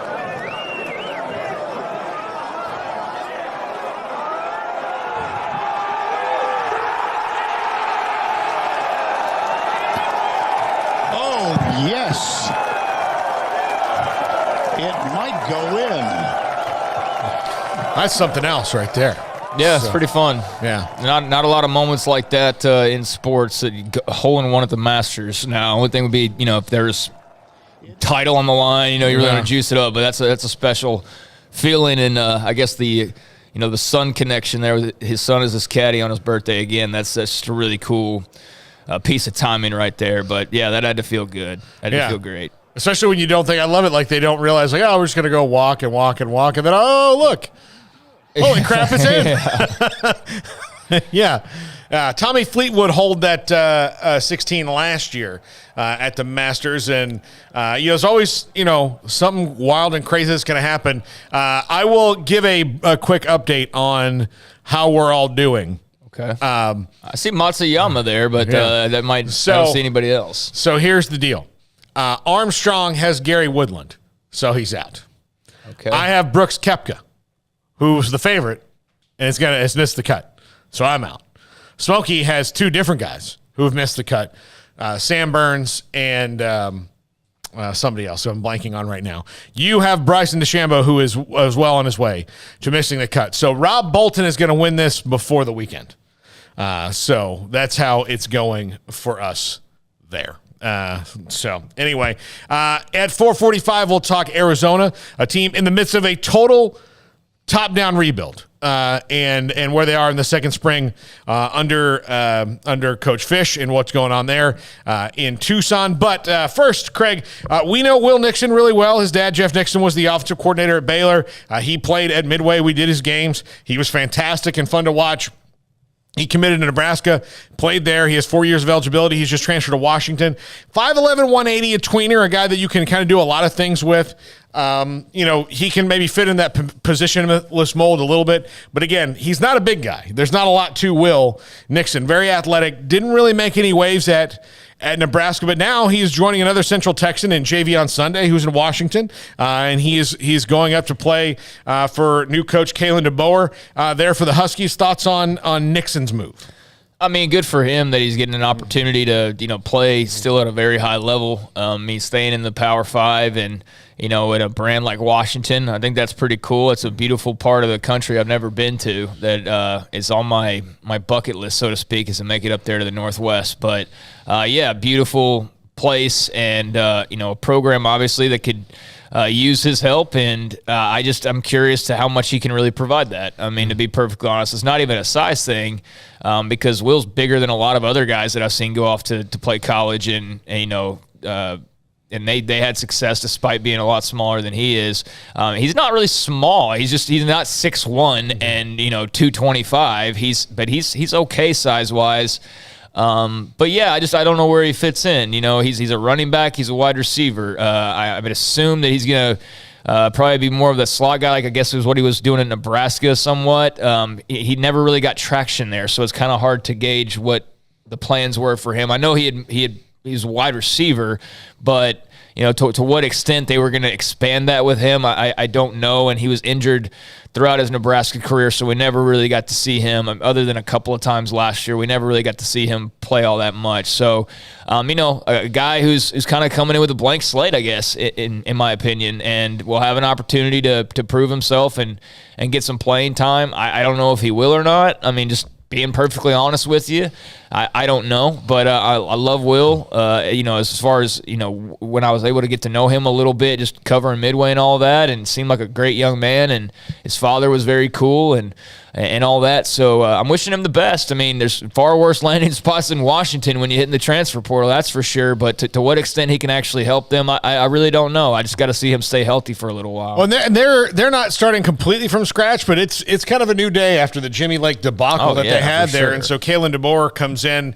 and changes things up. They went from playoff team to basically irrelevant. Yeah. I mean, it wasn't that long ago. They were right there in the mix and, in the playoff. And I'm thinking about how many teams have sniffed it but haven't gotten in it just yet. I mean, the number of teams that have been able to crack that thing are very, very small. Yeah. It's a very small number. But, yeah, then the Jimmy Lake thing, did not work. The Athletic had a column on Jimmy Lake this week and all that. And echoed a lot of what our buddy Softy Mahler had said about Jimmy Lake. They were doing a show there, and he took a picture of 3 guys running sprints and put it on Twitter, and Jimmy Lake came up in the booth and yelled at him for exposing trade secrets. And he's like, "This like the first 3 guys out." That was the tweet. Was like, "Here's the first 3 guys out for the spring game," and Jimmy Lake's trying to throw him out the window for that. So I typically find when coaches are resorting to getting that petty over stuff, then that's pretty much the writing on the wall that things aren't going well. It's the Gary Patterson meter, where exactly right. You start getting focused on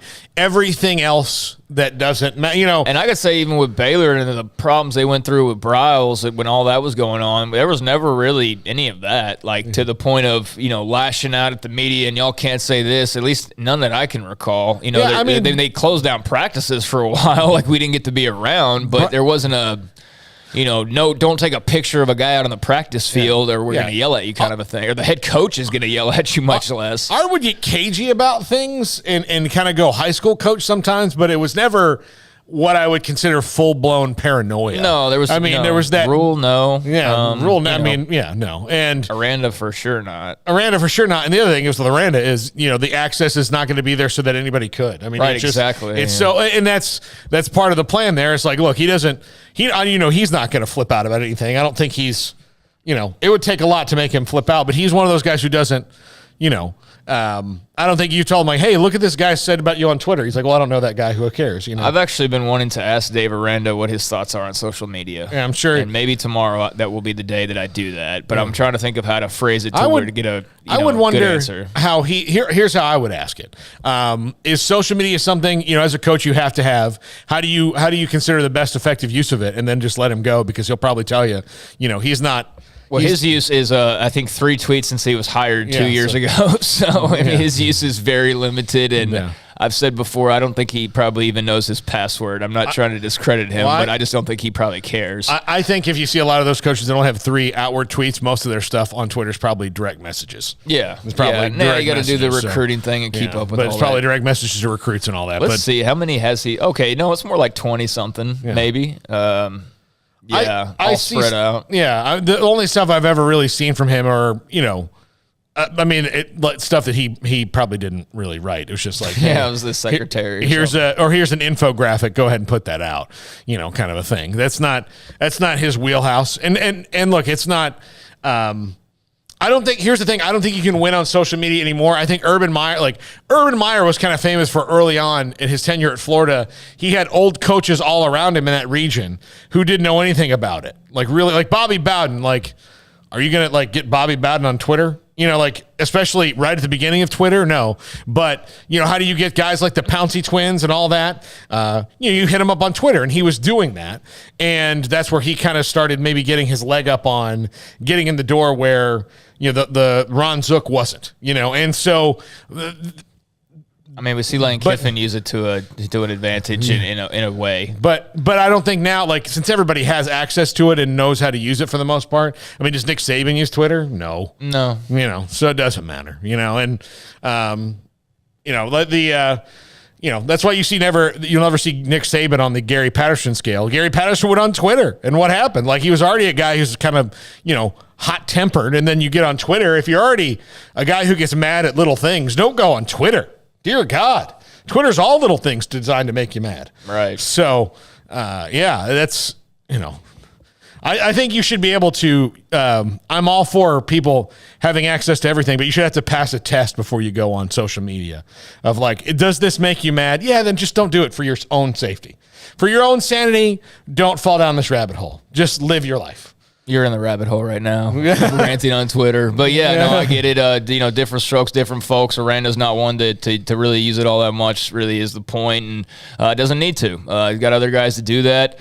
But, you could probably do a breakdown or a study on how it's been beneficial for some programs versus others. Somebody like an Evan Miyakawa who's, nerdy, and I say that as a compliment when it comes to numbers and analytics. There's probably some study that 247 or something could put together as far as that goes, and how Lane Kiffin's been able to, use the platform to become the portal king or whatever. But I think Aranda or Saban or however many other countless coaches we just don't think about that don't utilize it, that do just fine for themselves. So to each their own, and a lot of different ways to get the same job done, I think is what we see time and again when looking at that. You can have it and win, and it can be a part of it. You can not have it and still win, and not have to worry about it. And that's probably the more fun way to do it, is to not to worry about it.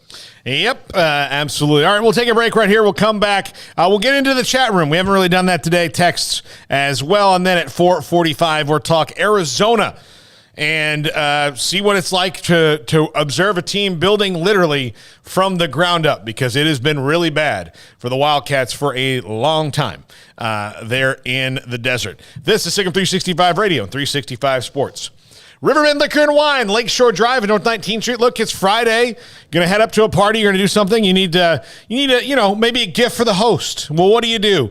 Go to Riverbend Liquor and Wine, and, if they're high in bourbon, if they're a craft beer person, if they're a wine person, if they're a gin person, if they're a vodka person, believe me, they've got great selections and great things that you can bring to the table. And people will love you for it because they're always turning the roster. They've always got great new stuff there at Riverbend Liquor and Wine. And look, it's a small place, but man, it's effective when it's got all these great brands, all these great high-end whiskeys, all these great craft beers that they have at Riverbend Liquor and Wine, Lakeshore Drive and North 19th Street. Find out more on Facebook and Instagram. With so many companies and policies out there, it gets so confusing shopping for insurance, and I never know if I'm getting the policy that's right for me. Luckily, I met the team at the Niche Group Insurance Agency. With the Niche Group, you can go to one company and get access to coverage options from many insurance carriers, and you get to speak to a real person about your specific coverage needs. With the Niche Group, I know I'm getting the right coverage at the right price. If you need insurance, talk to the experts at the Niche Group at 1-800-258-8302. Riverbend Liquor and Wine, Lakeshore Drive at North 19th Street in Waco is a hidden gem. They've got a great selection of spirits, wine, and the most extensive selection of craft beer in Waco in their gorgeous walk-in fridge. And they have an amazing array of high-end bourbons like Pinhook, Weller, Buffalo Trace, Brush Creek, Hotel, Garrison Brothers, Thomas S. Moore, Hooten Young, and Bardstown. Great customer service and a convenient and speedy drive-through window. Riverbend Liquor and Wine. Find out more on Facebook and Instagram. Did you know that Waco Regional Tennis and Fitness is a partner of the City of Waco? Did you know that we are open to the public? Waco Regional Tennis and Fitness offers day passes to the public for only $10 a day, and we offer money-saving memberships. Waco Regional Tennis and Fitness offers over 40 group exercise classes each week, including bar, yoga, boot camp, indoor cycling, and more. There are free weights, weight machines, TRX, rowing machines, stationary bikes, new treadmills, elliptical machines, and much more on the spacious weight room floor. Personal training available where you can be encouraged to grow. Sauna, whirlpool, tanning bed, and kids club.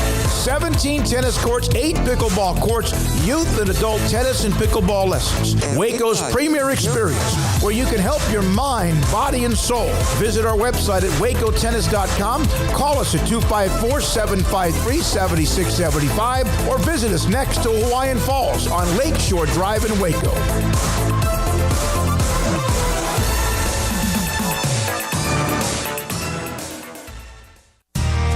How did Edward Jones become one of the biggest financial service companies in the world?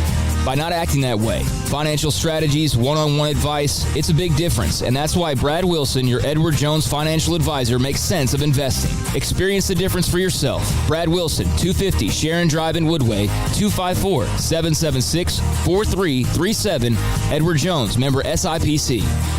Brad Boozer, Boozer's Jeweler, joins us on Sikkim 365 Radio. Boozer's Jewelers on the corner of Valley Mills and Lake Air Drive. It's a staple of the Waco economy. And you're about to approach this time of the year where you have the holidays, special gifts. It's not that you don't have that every single day. What are some of the things you have coming up? You know, we kind of call ourselves the wedding ring store. We do all of our own custom work in-house. I've got 2 expert jewelers on staff every day. We can make anything from scratch. We kind of pride ourselves, probably 9 out of 10 every engagement ring we do is actually made custom to what the customer wants. People look at that, oh my God, I can't afford it. I can't afford something like that. You've shown me examples that you could fit pretty much any budget. It doesn't cost any more to custom make something. You still have gold, you still have diamonds, and you still have labor. Best thing about a custom piece is if you have any old jewelry or heirloom jewelry or something passed down from a grandma or somebody, we can take that jewelry and use it towards your wedding ring for the sentimental value, and then you've got the product, and then it's just a little bit of labor and a little bit of design on your part of what you actually want. You want to know why they're successful? Brad Boozer, the owner of Boozer's Jewelers on the corner of Valley Mills and Lake Air in Waco.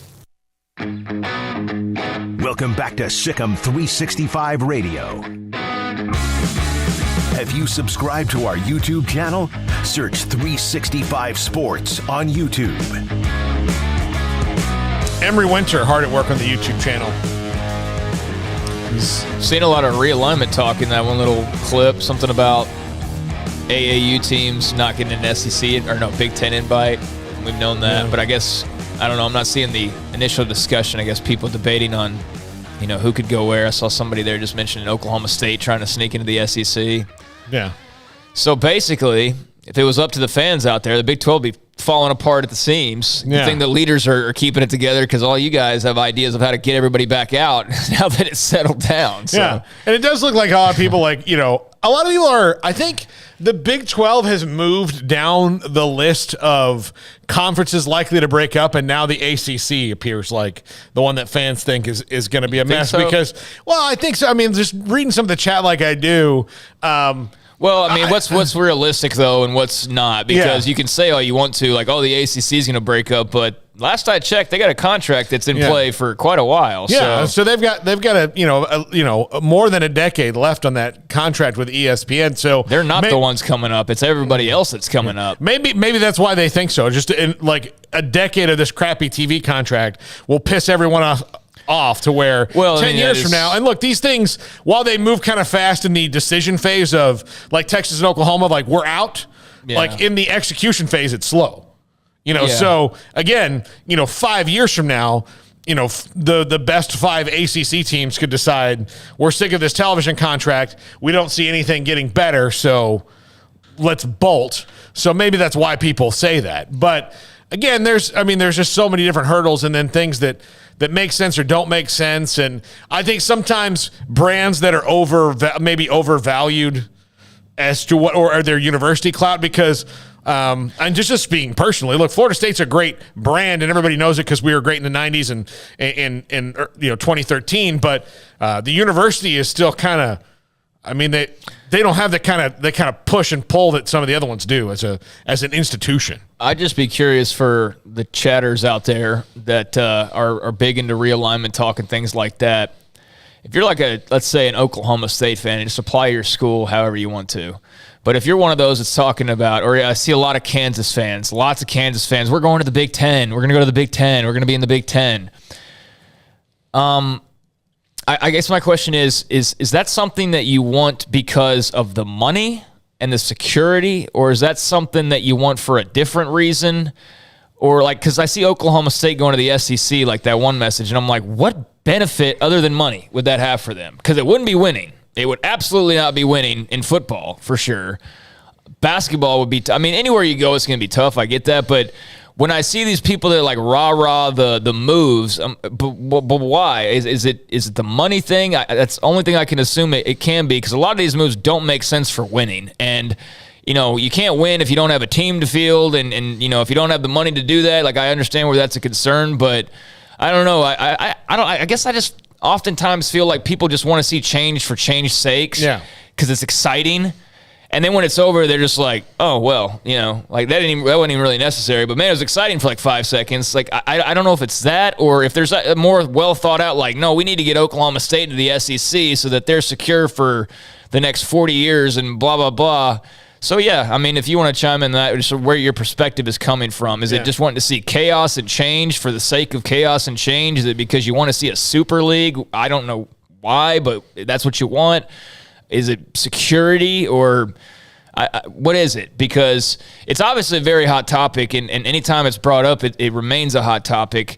But when I see all this shuffling around, I'm just kind of curious what the origin point for it is. And obviously, I think for the people who are still talking about KU to the Big Ten or Oklahoma State to the SEC or whatever you want to throw out there, clearly they're not confident in the Big 12's direction if you're still finding ways to bail out of the conference.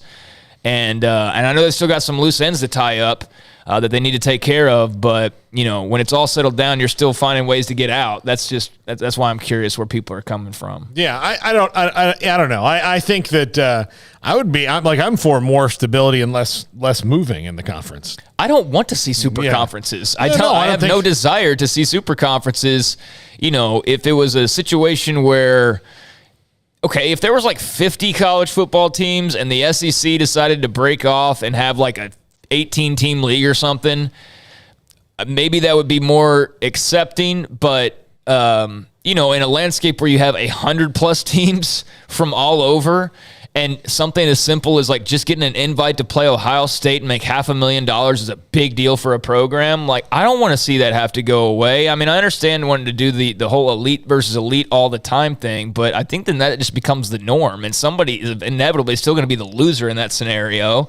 And, some of y'all might not be realizing that the money would be good, but you're basically going to tank your actual success by moving towards a model like that. So, yeah, there's a lot of different ways to look at it, but, Could there be a time, 20 years, 10 years, whenever it may be, where the Big Ten and the SEC just look around and go, we're better than everybody, let's just link up, and you'd have basically a 28-team league? Well, I could, that's way off. Like, there's be so many things that would have to happen, but would that shock me one day? No, but I think that would also kind of suck that you'd have plenty of teams that would just be left out there in the cold. So I don't know where we're going, but it's interesting. All over the country, and regionality is part of the allure. They're trying to crush that, though. Yeah, they're going the opposite football. direction of regionality. Yeah, it is. It just, but yeah, that's part of the allure of it for people. I think that the people who want this big, massive, super Nova conferences, to me, is kind of silly, and that you're going to lose what you actually like about college football. Now, look, it seems to me like a nuclear bomb way of eliminating the one game a year you don't like that your team plays. It's like, we have to play so-and-so every year. We don't have to play measly Iowa Central every year if we get out of this conference or whatever. I mean, that to me would be like going to the doctor and be like, hey, I've got this little skin tag. He's like, you know what you need? Chemotherapy. Yeah. Like, no, just take it off. I mean, if you don't like, playing the one FCS school a year, then, you don't. But it's not the biggest problem, and everybody does it. But now one team ever, so it's just part of it all, And look, you could think of it. You could be in a team that you think is really great, and you think it's going to be great for a long time, and then the Big Ten and SEC could merge into the Super Conference, and then you could become the Cleveland Browns of whatever you were. The Cleveland Browns before the AFL-NFL merger were pretty damn scary. But that's what I'm saying, though, is that's where I'm trying to figure out where a lot of people come from with this. I know some people, they just want to see change. They need change to get excited or whatever. It's exciting to see change. And then when it's over, it's like, okay, what else can we change? There's a lot of people that are like that, and that's whatever. I mean, that's fine. But yeah, you are going to be more financially secure in that fantasy scenario. But at the sake of, going from maybe going to bowl games regularly to being just the team everybody dunks on, becoming the new Vanderbilt or something, are you still going to be going, well, at least we get to go to Ole Miss every other year. Hey, at least Chris Del Conte is really rich. You know what I'm saying? Yeah. I mean, and there are things, at least for OU and Texas initially, that are very exciting. All those new road trips, all those new teams and new fan bases and the new money. I mean, all that's great. But from just a regular college football fan, not somebody who's trying to be industry guy and look at it from the TV rights perspective, but just as a fan, I'm sure it would sound great if Oklahoma State got an invite to the such and such conference. But then if you're, watching a 3-4 win football team for the next 20 years, was it worth it? I mean, for the school it was, but for you as a fan. So I don't know. I think that all kind of gets muddied. You know what I'm saying? Yeah. We look at it from maybe the business perspective, and yeah, it's great. From the fan perspective, it might suck. And I don't know that we look at it from both ways. Well, look, Oklahoma, you can be really excited that your team is going to make more money in the SEC. Right. But here's the deal. They're going to make that more money. Are they going to lower season ticket prices because they've made up the difference? Of course. No. Those things are going up, Exactly. baby. It's going to still go up. So the money's not coming back to you. No. The TV deal that you get has no bearing. Here's the other thing. That money The comes TV back deal to is you. also going to get more money out of you because you're now going to pay more for your television. So it's all going to be more. You know where you get your money back? That scoreboard you're now looking at that's 5 inches bigger than the world record. It's now the Super Godzillatron. That's where your money's going. Yeah. But yeah, I'm just again just curious kind of people's perspectives and where they're coming from and why they would like to see something like a super conference one day versus just what we've had for a long time. And I'm not opposed to change. I'm very hesitant and a little weary of a world where we do, see potentially this becoming, the second NFL or whatever, like people have referred to it, and what that would look like. I think the uncertainty just makes me nervous for a lot of people out there, that aren't guaranteed to have spots in whatever that landscape would look like. And you know what? That landscape may never even form. All the stuff we're talking about, speculating about, like anything else, it could still be the Big Ten, the Pac-12, and the Big 12, and the SEC, and the ACC 15 years from now. It's just, they'll probably look different. There probably will be some team here that's over there 15 years from now or something, but ultimately look pretty much the same. Maybe we're still at that point, but maybe not. I mean, I think that's what's, for all the people who are speculating, but to be clear, I welcome all of it. I may not understand where you're coming from, but I'm trying to. That's the thing. I'm not knocking it. I'm trying to understand. But that's what makes it fun is that nobody really truly knows. Like, we don't know what Greg Sankey's cooking up right now. We don't know what conversations Texas and Oklahoma had with the SEC about what they could do in the future and what that might look like. We don't know what the alliance has really spoken about in terms of anything meaningful that has nothing to do with voting. We don't know what the Big 12 might be planning as far as like, okay, well, if this doesn't work, how do we go after a Boise State?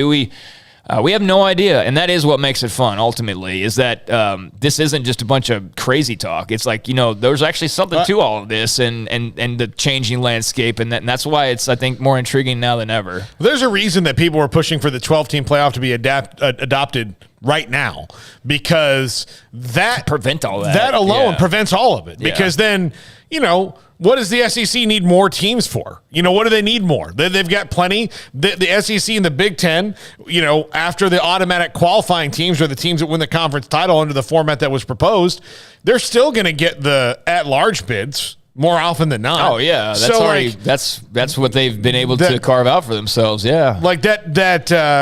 We got to have an AQ kind of thing for our conference champion over another conference champion that would be a non-P5. To me, was just silly, because like you're talking about making something would happen one time, maybe. Like, there'd be one time ever where the Big Ten champion, and it would be the weirdest year ever, would be 10-3, and the other one's somebody is 12-1 and gets in over them or something like that. It would never ever happen that way. So you're guarding against a scenario that is so through a pinhole. I don't know why they would do that, other than they're trying to stop it for other reasons than that. And that's just the convenient excuse they have. They're not all for it, and they're not necessarily going to jump in on it. Oh, well, we're not all ready because realignment's not settled yet. Yeah, but you could set forth, if you had the 12-team playoff, that could be the center of the future of college football. And then if you knew what you were all playing for, then maybe you could build out of that, as opposed to kick the can down the road and go, well, we'll just see what happens when the dust settles. Well, there could be more dust kicked up. The dust is never going to settle. No. The playoff makes my head hurt. I don't really like talking about the playoff all that much, to be perfectly honest with you. I'm open to, but it just, it's just stalemated for like 3 years in a row. So, it is what it is in that regard.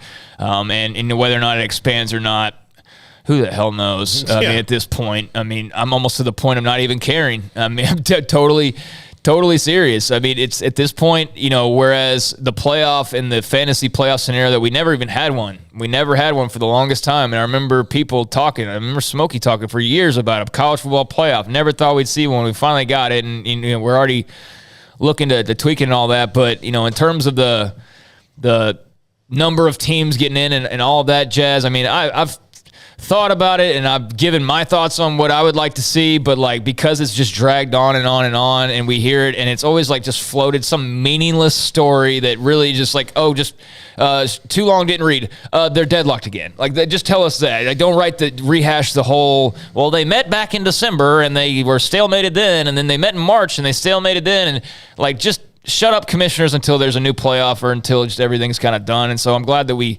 kind of have an idea of at least what the immediate future looks like. But beyond that, with the playoff, I just think it's crazy we're arguing for less. I just, every time I see somebody argue of being anti the more than 4, and it's because of the students' health and needing to go to class, bull crap, man. Nobody is citing that kind of stuff in any scenario other than this scenario, when you suddenly just don't want it to happen. You know what I mean? You're just not for it. But whether it expands or not, I'm not going to hold my breath, basically, is what I'm saying. I'm not going to worry about it or get too excited about it one way or the other until they just finally one day, sometime in the relatively near future, to say, okay, here's what it is, and this is what it's going to be now. Whether it's 8, 12, or just sticking at 4, ultimately. I do want to see an expanded field, but I'm not going to, like I said, hold my breath on awaiting change, because it's college sports, and things in particular with the legislation side of things and decisions like this typically move at a snail's pace. Absolutely. All right, when we come back, we're going to talk, although I did forget to send a reminder text or hit send on it, which is something that happens to me quite a bit. Am I getting old that I forget to hit send on text? I'll type them all out and I'll forget to hit send. It happens to me at least twice a week. this week maybe 4 or 5. It's been a stressful week. When we come back, we'll talk Arizona with Troy Hutchinson of GoAZCats.com eventually, and then we've got Art Strickland who will kind of update us on the Masters. And Tiger's been a little bit up and down here in the second round, but it looks like he's probably going to make the cut. Armstrong, would you say he's going to make the cut? Yeah. Yeah, maybe. But Armstrong's just happy because his buddy Scotty Scheffler is alone at the top right now. Armstrong, do you think he would let you try on his green jacket? No. No? I wouldn't let anybody try on mine. What if you would let anybody try on yours? No, I wouldn't. I don't think I would. Especially not yeah, you, because there's a 90% chance you've got food in your hand. And then the last thing I want is, pizza grease on my green jacket. That's exactly why he wouldn't let me put it on. If it weren't for that, he would let me, I think. Yeah. Is this a pepperoni in the pocket? Oops, I'm sorry. It just fell. Was too excited. All right, when we come back, we'll talk Arizona football. Troy Hutchinson. This is Sick of 365 Radio, 365 Sports.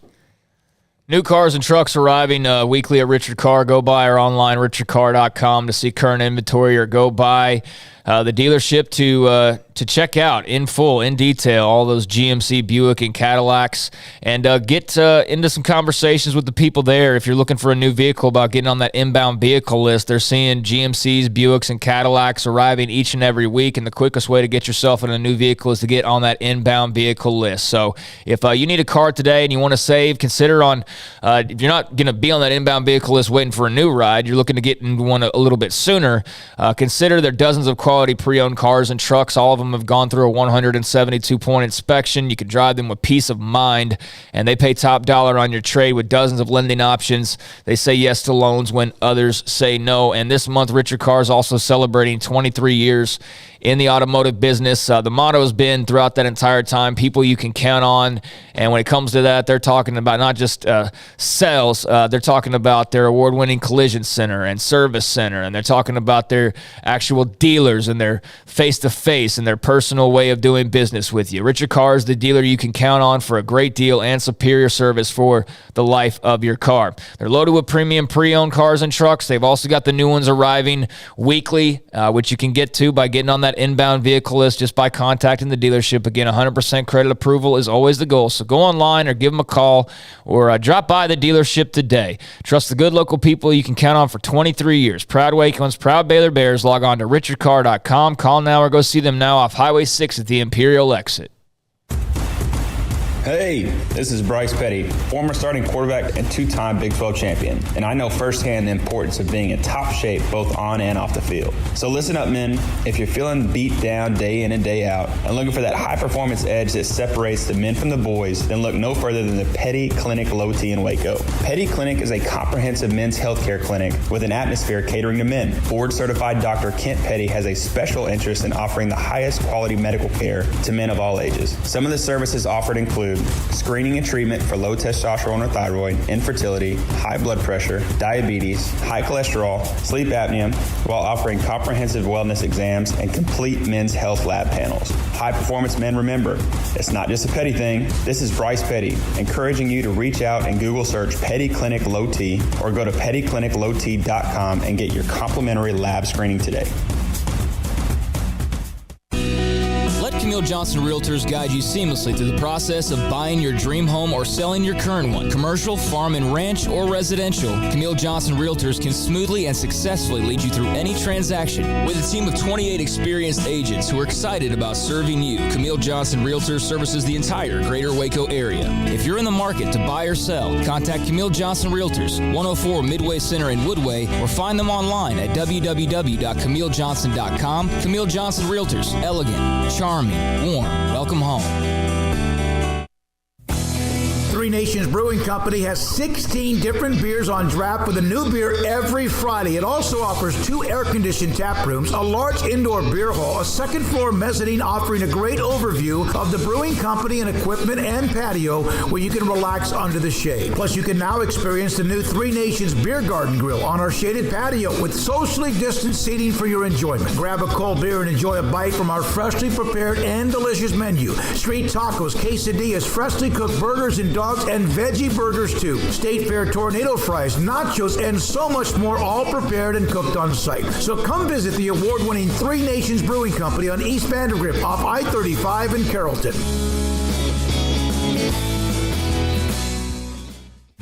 Shorty's Pizza Shack at 12th and Bagby is a homegrown, family-owned and operated must-visit pizza place in Waco. Fantastic pizza by the slice or get the whole pie to share. Great happy hour specials every single day, and it's not just pizza. Great wings. You have to try the Sikkim sauce, chili cheese fries, pizza pillows, and more. Dine in for a great hangout or carry-out. Order online at shortyspizzashack.com or do yourself a favor and bring your crew to the restaurant at 12th and Bagby. Shorty's Pizza Shack. Tell them Paul sent you by.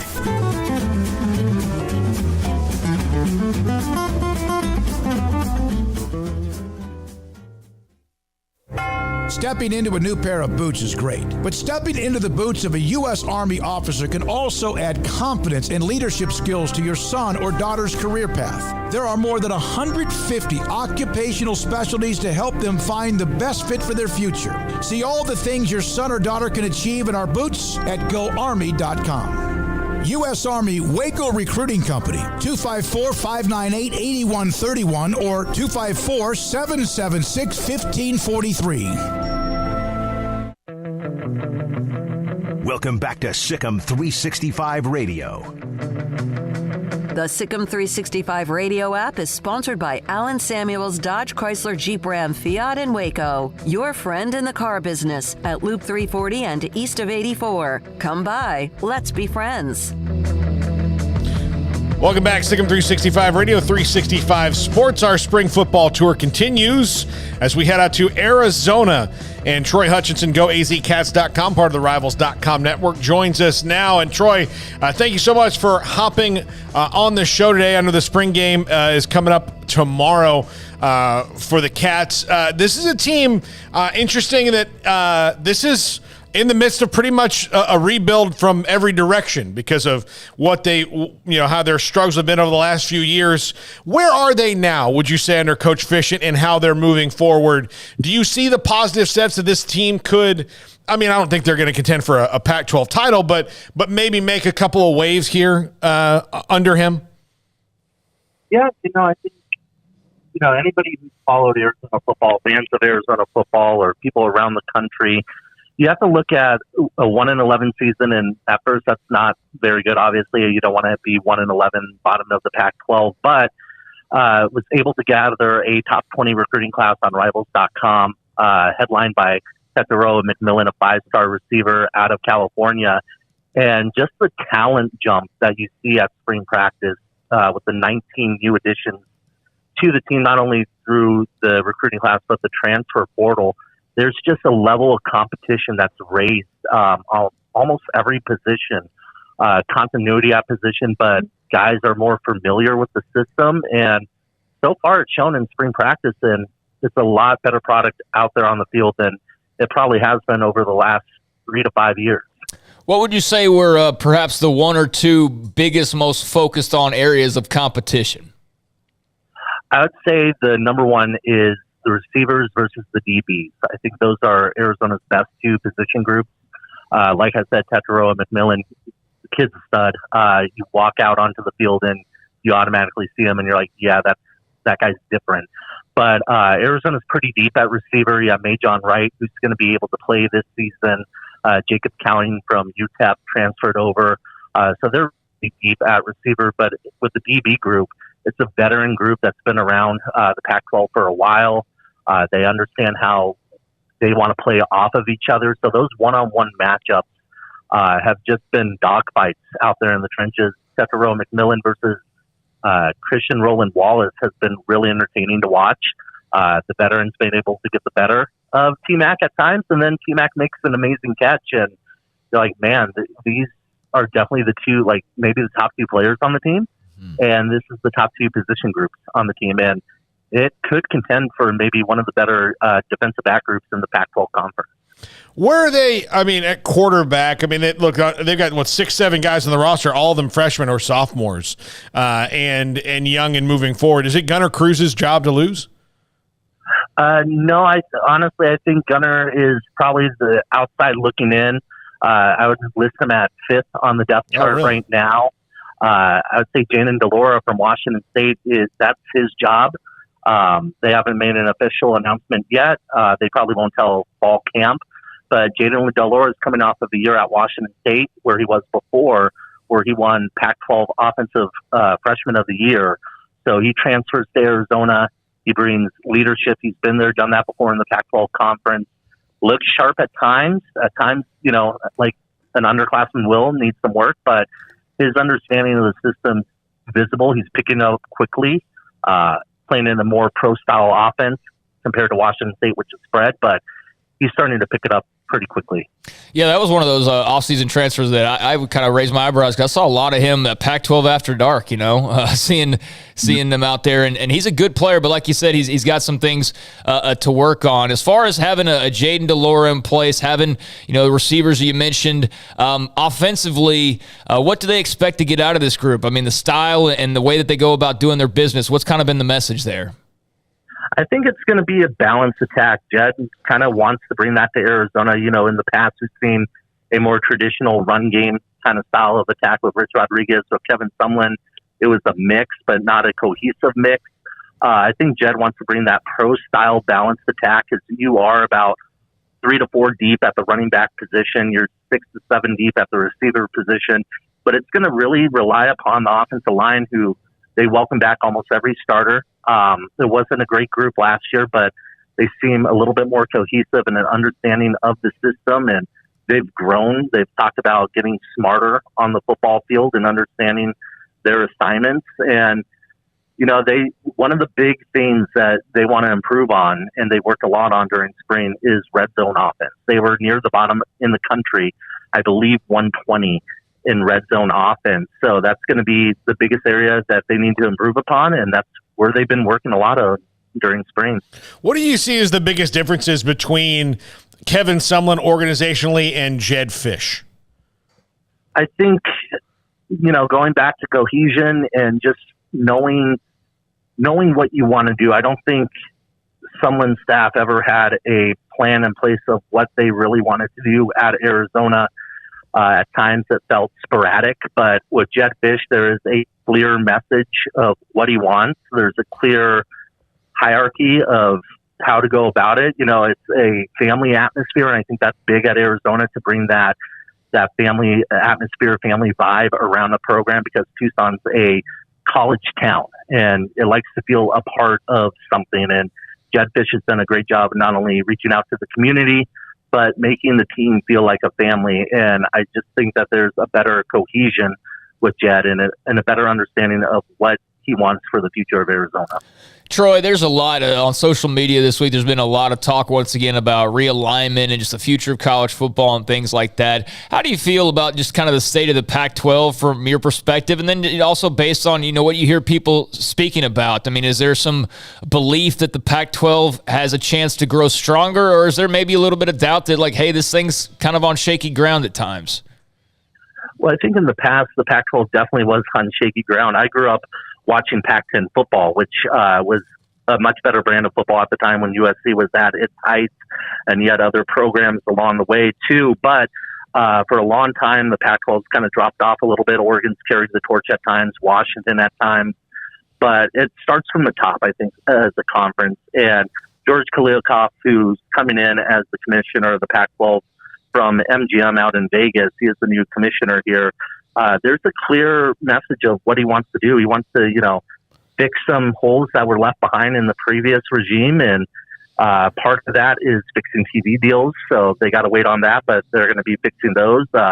Having a remote headquarters. So they're going to be switching to remote, no longer in San Francisco. They'll keep part of the San Francisco stuff there, but everything's going to be remote, and it's making more sense in the conference. But you look at the football standpoint, you get Lincoln Riley at USC. You had some other additions. Washington picked up Fresno State's head coach. So there seems to be much more of a leadership and football understanding from the conference this season. Big expectations out in Southern California for USC. A lot of transfers, so we'll see how they do. But I think the Pac-12 is finally moving in the right direction. And a lot of it's going to stem from how USC does in the next couple of years. Yeah, Troy, you live in Arizona. We live in Texas. I think that at least in our states, thinking $7 million a year in rent is too much for something you don't own, that the Pac-12 office was paying. Exactly. It was way too much money. They're going to downsize a little bit, and I'm sure at some point in time, like I said, George is from Vegas, lived out there, ran MGM Resorts, so I'm sure at some point in time the Pac-12 will be having maybe not a headquarters there, but offices in Vegas. No wonder he went remote. Yeah. I mean, everything's going there, right? Everything's right. going to Vegas. Right. Hey, how do you feel about? I know it's so far out, and shoot, we'll probably talk to you again before the season starts. But in terms of their non-conference, San Diego State, Mississippi State, they're not really playing around with the schedule, are they? No, and you have to add North Dakota State to that as well. Yeah. I know that's a FCS team, but we've seen them upset a handful of teams before. It's a tough schedule, but I think it's a little bit more workable than people are giving Arizona credit for. San Diego State, they're going to be solid, but at least you get Mississippi State at home in Tucson. That's going to be a hot environment, maybe not hostile, but it's going to be a good environment for Jetfish there. And then you get North Dakota State at home. If you could get out of that going 2-1, 1-2, you got to feel pretty good about yourself. Heck, man, I should have mentioned North Dakota State first out of respect, quite frankly. Yeah, thank you for adding him too. Yeah. What do you think a reasonable expectation for fans would be for Arizona this year? I think reasonable would be looking somewhere between 3 to 5 wins. I know that's a large window, but you're coming off of a 1-win year. Jed, you guys are out there in Waco, so he talks about Baylor and how Coach Rule went about going from 1-11 to 6-6 to, I believe the record was 12-1, 11-1 at the year 3 mark. Going through that transition and what it takes to do that. Can Arizona do that? I think a lot of that depends on the offensive line. I don't know if it will be that quick, but if Jed gets 3 to 5 wins, I think Arizona fans have to be feeling pretty good about themselves. But the one game that they can't lose this year is ASU. They've lost that game 5 straight times now. You get the Sun Devils at home in Tucson, and that program's going through a lot of ups and downs right now. So that's one win that Jed needs to get this season. Yeah, I would say so with everything that's going on there in Tempe. Absolutely. Troy, thank you so much for jumping on with us today. Enjoy the spring game tomorrow, and then we'll reach back out during the season. Have a good one, guys.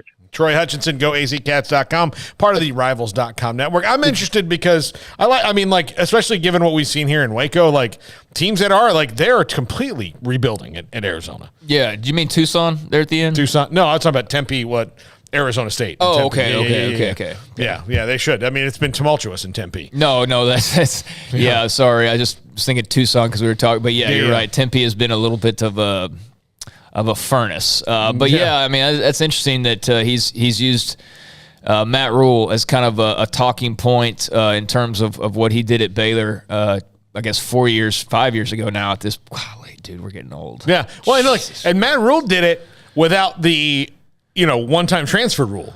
Yeah, no, it was right before that. He didn't have if he would have been able to get to the transfer portal, my gosh, yeah, he could have talked himself into some probably big time additions. But yeah, I mean, he apparently once he said that, I actually looked it up, and I guess this was from last November. And Jedfish was talking about, Matt Rule and talking about, okay, I saw Matt Rule's quote when they went from 1-11 to 6-6 to 11-1. He said the easy part was to go from 1-11 to 6-6 because all you have to do is not have dub penalties and score touchdowns in the red zone. The hard part is to go from 6-6 to 11-1.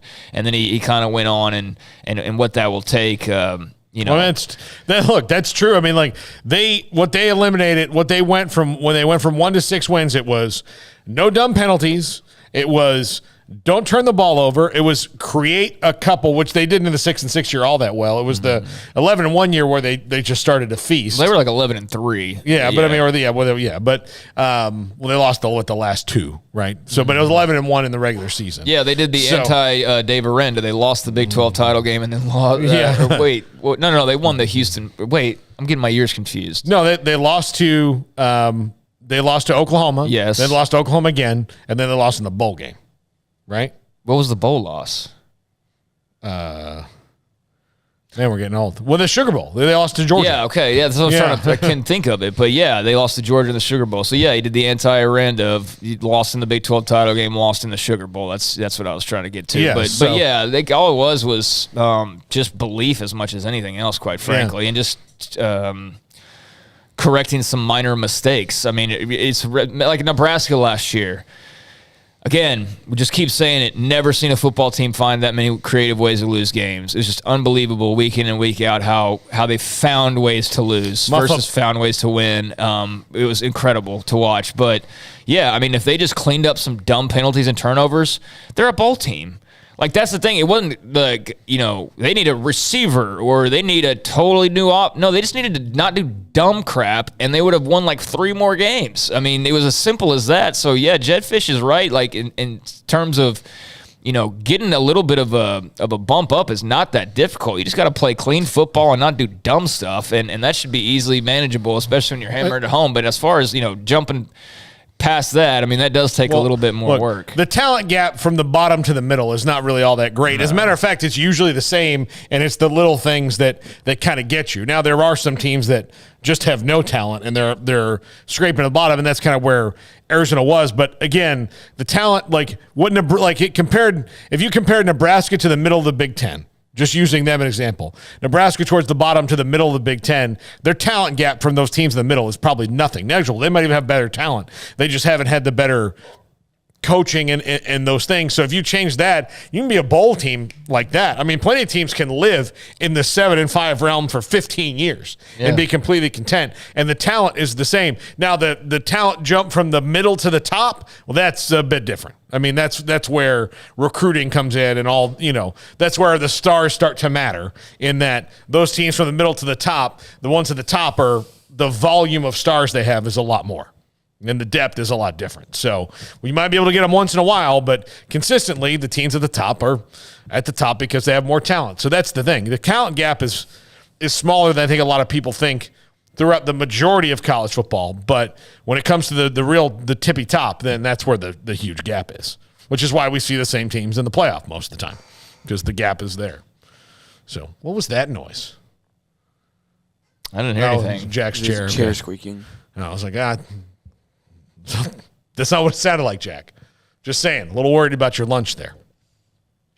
We'll take a break. We'll come back here. We'll give Art Strickland a call and check in on the Masters live from Augusta. He is there covering it and brought a tour group there with artofgolftravel.com. Art Strickland is next. This is Sikkim 365 Radio, 365 Sports. Cars priced right both day and night. Average your car in Texas. Trucks built for you, red, white, and blue. Average your car in Texas. Cars that zoom with lots of room.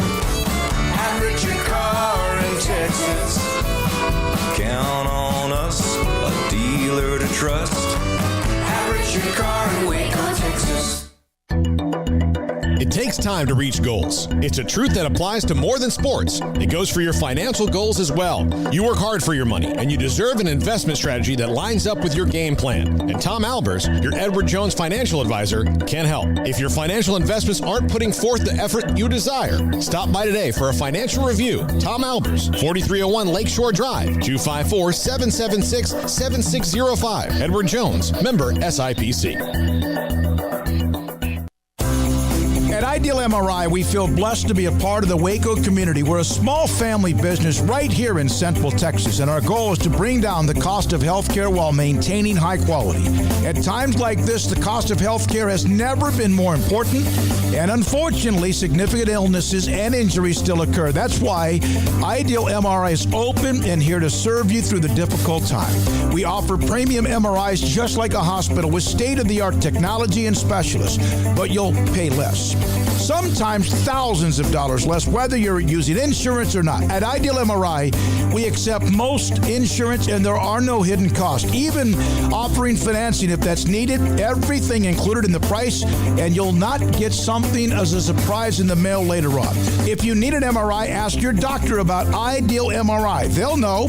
You can schedule an appointment safely from home online in minutes at idealmri.com or give us a call, 833-IDEAL-MRI, idealmri.com. You know what would make this moment better? Pizza. Dough made from scratch and an Italian family sauce recipe pizza. 3 fresh signature cheeses making a melty blanket of perfection pizza. Like loads of premium toppings like crispy Old World pepperoni, savory Italian sausage, and fresh sliced veggies pizza. That's Marco's Pizza. Visit marcos.com and make any moment better. And with 4 locations in Waco, Belmead, China Spring, Woodway, and soon to open in Robinson. Marco's. Pizza lovers get it.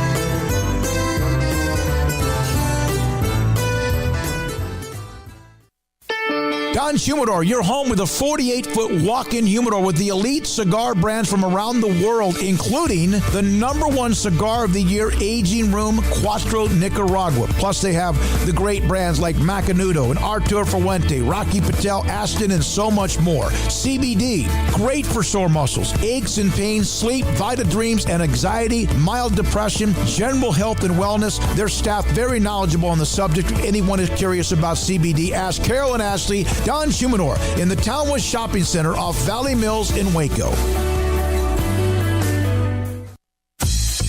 Baylor Scott & White, Southwest Sports Medicine and Orthopedics, the team physicians for Baylor Athletics, diagnosing and treating all sports-related injuries, including concussions. These specialists also provide orthopedic services for athletes and non-athletes alike, whether it's knee or shoulder pain, hand or wrist injury, orthopedic spine care, and even an arthritis and total joint clinic. Trust the doctors Baylor Athletics trusts. Baylor Scott & White, Southwest Sports Medicine and Orthopedics wants to get you back in the game.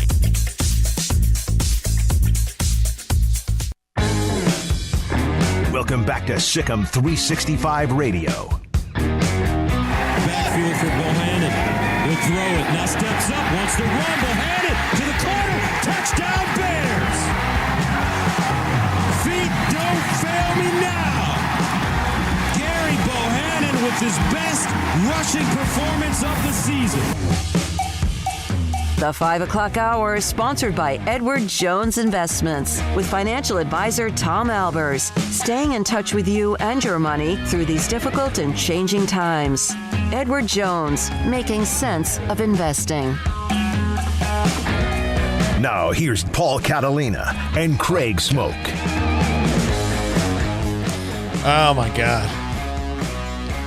What you guys don't know happened is I just started the segment before the open was over, an open that I produced and knew the end to. Well, disappointed in myself.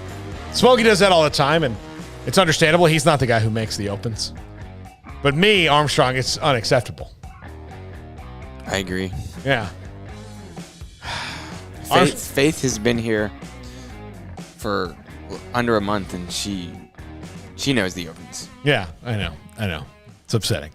It's upsetting. Art, we'll try to touch base with Art Strickland. He did not pick up the phone. He might still be out on the course. So as most people may know or not know, there's no phones allowed at the Masters. You got to check it into a locker or just leave it in the car. I would assume most people just leave it in the car and come back to it. So there's no phones. So if he's not in a spot where he can talk on the phone, it's not surprising. But so far in the Masters today, Scottie Scheffler showing why he's the current world #1 is kind of making a move here today on Friday and has put some separation. He still has 5 or 6 holes to play, I believe. He's on 14, so he is in the zone of all zones. Yeah. So he's playing really well. Tiger Woods is after went bogey, birdie, and so he is I believe currently at +1 and continuing to defy the odds. And seems like Tiger Woods always needs a story, and he is that, and he's +1 still, and he is a little further down the course, I believe. He is on. Well, I just passed him. Armstrong, he's on 15, so he's through 15. So I believe he's one over. Yeah, he's one over. So he is 2 strokes or 3 strokes away from the cut line. So if he, pars his way out, he's fine, and we'll see 2 more days of Tiger Woods. But really, there's 3 stories outside of Tiger Woods to me.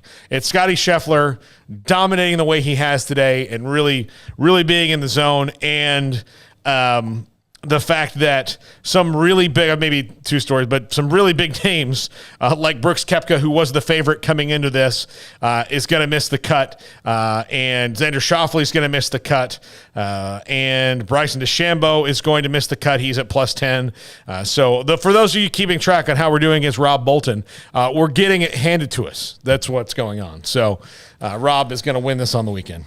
I mean, he's the one who gets paid to talk about golf, not me. So I hope he's doing better than me. You saw my picking yesterday. I was just trying to find a guy who hadn't been picked yet. But, I mean, it's fun to contend and actually joust a little bit with him, but not going to be the case for this year's Masters. Yeah, we're going to replay, and especially if I can't get Art, but we'll tread water here for another couple of seconds. We might replay Mac Rhodes from this week because most relevant news of the week, and that he got a 10-year extension, and then it was also the day that Bob Bowlesby announced his impending retirement or stepping away from the role of the commissioner and into kind of an advisory role within the conference. But just going back to our discussion from the 4 o'clock hour, Tony Altimore texts in, says, I think Kansas officials want the Big Ten academic and institutional benefits, whereas fans want the self-gratification superiority. They have a whole what could have been book about what they could have kept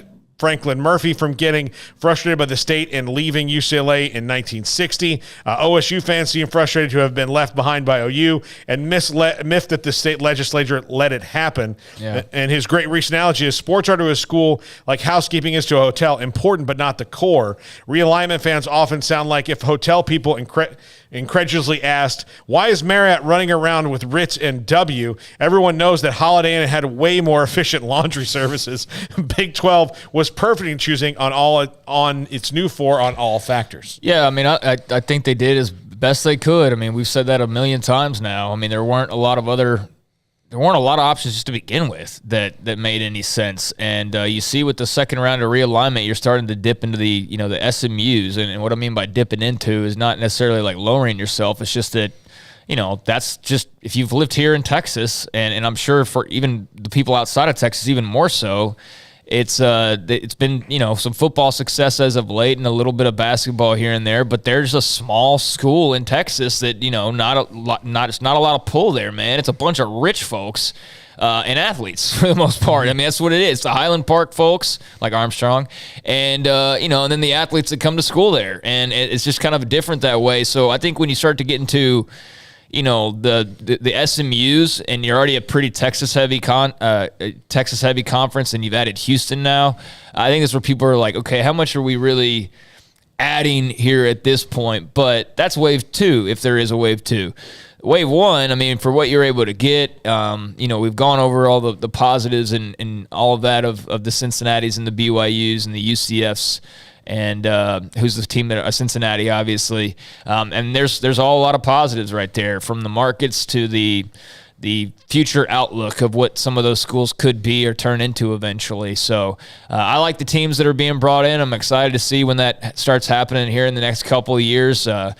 See some new places and just some new teams and logos and things like that. But I mean, you're right. It's I think people are kind of chasing that that temporary satisfaction, or just that kind of, we live in the richest neighborhood and you peasants down the block, because that's definitely the feeling I got from Texas and Oklahoma over and over and over again, was like, why are you guys building homes in our neighborhood? Get out. And that's how it felt, and now it'll feel like more of a neighborhood. But I do think there is always going to be that fan that or just people in general, and it's saying it's not negative, but they want to be a part of the ritzy neighborhood. They want to be in Bel Air, right? And Texas and Oklahoma, I mean, they're in Bel Air now or whatever, and I'm sure there's others that want to join that, but again, that's a pretty exclusive club. It's not easy entry into that thing. Yeah, absolutely. And again, sometimes, the security of, it probably benefits, all the schools in the SEC that are already there that are, if they went on a kind of a merit system, that's not how it works. There's a couple schools there who don't pull their weight, but that's not how it works. And so they're kind of, by the grace of God, go them if they were in a different situation. Would Vanderbilt be in the SEC if they weren't always in the SEC? No, they would not be. No, exactly. All right. Here we go. We'll take him live on the fly. Art Strickland joins us from Augusta National. And Art, Tiger still keeping pace, +1. I know I've been following along. I'm sure there's a couple of putts he'd like to have back there, but overall for Tiger, still continuing to surprise with, right now he's above the cut line, and if he just pars out, he's going to be playing tomorrow. Oh, he's easily above the cut line, and really the last both 15 and 16, he had putts he could have made. Would be under par right now. He's +1, going to be right there. Cut line. Shows you what a battler he is, Paul. I mean, he bogeyed 4 of the first 5 holes.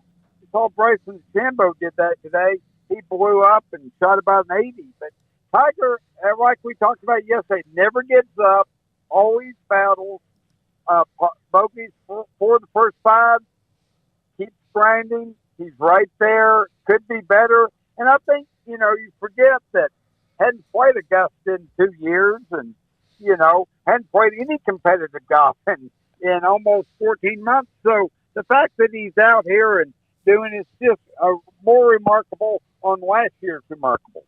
Yeah, Art, the biggest story of the day isn't, to me, Tiger. I mean, that was yesterday, but it's Scotty Scheffler and really, really making that number 1 in the world ranking evident right now. I think so, and I think we brought this up on the show yesterday. The fact that he wasn't talked about, certainly wasn't a lot of stories on world number 1 and everything, but Scotty is, he is not over emotional. He is not, scared by the moment. You saw what happened with Jordan Spieth. Any pro will tell you this is a life-changing event to win the Masters, and probably more so than any other major out there. But, the moment's not too big for Scotty. And doesn't surprise me at all. I picked him before the tournament started. I had him in a 3-way box with Dustin Johnson, and we won't talk about Jordan Spieth missing the cut. But, I had Scotty there. The moment's not too big for him, and I'm not surprised at all. I'm really not. Well, big names aren't missed the cut. You just mentioned Jordan Spieth. Earlier, you mentioned Bryson DeChambeau, Xander Schauffele, Brooks Koepka, who was a lot of people's favorite. All have missed the cut for this weekend. What happened with all of them? I just think that some guys are just not Masters befuddles them. I mean, look at Rory, who, great player, won a ton, world number 1, done everything. But the Masters, for whatever reason, just befuddles him. The speed of the greens, the fact that the Masters is the only thing he needs for the career Grand Slam. I think it's just the Masters just does not suit everybody. Certainly, Bryson, came in bragging, I think it was 3 years ago, that it's a par 68 for me because I can murder the par 5s out here, and just not the case. So, some guys are just not made for the Masters. I talked to Craig Stadler for a story in Golf Magazine this month, and Craig said, every year I went to the Masters, I learned something different I didn't have the year before. And I think that's very true. You got to learn the lessons of Augusta, and some guys never do. And Scotty Scheffler, pointed his 3rd Masters, learned it very well. Who do you think, will it be Dustin Johnson or Morikawa, who has the best shot of coming for him on the weekend? I think that's a good question. I like TJ. I picked him. I think that his strengths really fit Augusta. I think he hits it so far, and he's already won here once, and so he's got that mental edge on Augusta. Morikawa is a great iron player, which you certainly need. It's a second-shot golf course. But I'm just worried that his short game will let him down at a critical moment. I think it's very interesting, the fact that you look at the leaderboard right now, and there is 3 past champions right up there near the lead. Danny Willett, who won it the year Jordan fell apart on the back nine, is right there. And, a lot of good punch past to Dustin Johnson. We already mentioned him. And, like I said, so there's something to be said for experience at Augusta. And that's why you see a lot of past champions hanging around, including Tiger Woods, who's going to be about, I'd say 6 shots, maybe 5-6 shots out when the day's over with today. But I wouldn't count him out because he's not giving up, and he still knows the course better than anyone. So it's going to be a memorable weekend. And I had a friend on my Art of Golf trip. He said, Art, I'm going with you to the Masters because I want to see Tiger Woods on Sunday. And I wanted to say, you're crazy. Not only are you not going to see him on Sunday, you're not going to see him anytime. But that was right. Tiger's making the cut and playing for the weekend, and it's going to be a great time here at Augusta to see that. How many pimento cheese? No, you're not pimento cheese. You're egg salad, right? Egg salad, right. I had 2 to start with, and then I added another one after that. I had to get a few Masters potato chips, and I had grits for breakfast. So I'm really feel like I'm trying to pace myself, but I'm off to a good start.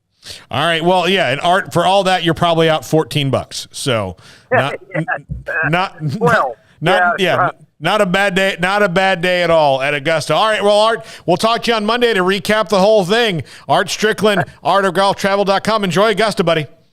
All right. I'll tell Tiger you said hello. All right. Yes. I've long campaigned to be his life coach.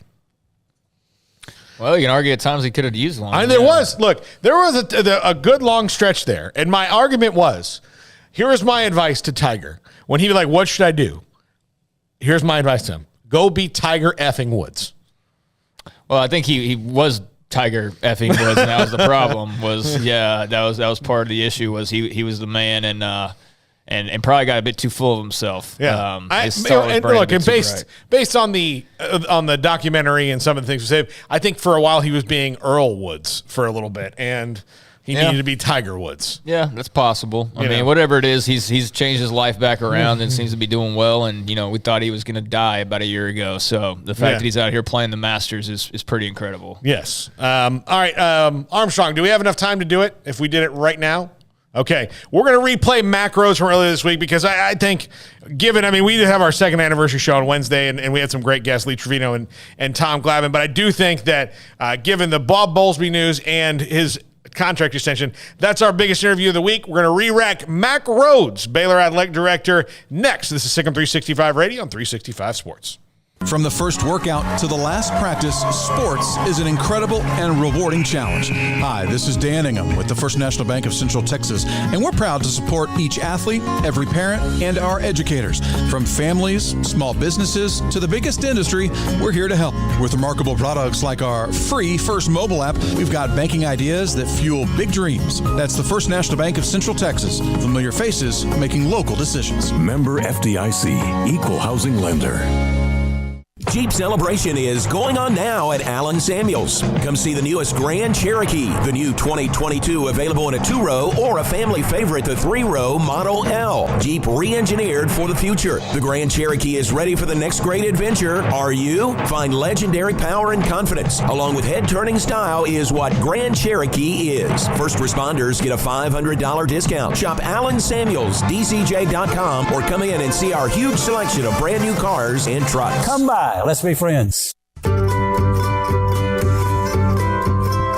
want to know why Stonewood Dental is so successful? Listen to what happy customers have to say. It's pleasant. It's different than any other dentist office. I really feel like they care. And it's not that you're here for 2 hours waiting on someone to take care of you. It's quick and easy, and I bring my kids, and my kids love being here too. They really love the treasure box. Staff is really nice and accommodating, real friendly. You feel more like home. It's not sterile looking. Everybody has their own personalized rooms with decorations and decor, and they'll even have a blanket for you when it's cold. I've recommended people to actually come here, and they are patients now. I really love it here. It feels like family. Learn more, stonewood-dental.com. Parenting is full of surprises. You never know what to expect. So after our son was born, I called my Texas Farm Bureau insurance agent to set up a life insurance policy in case something happened to me.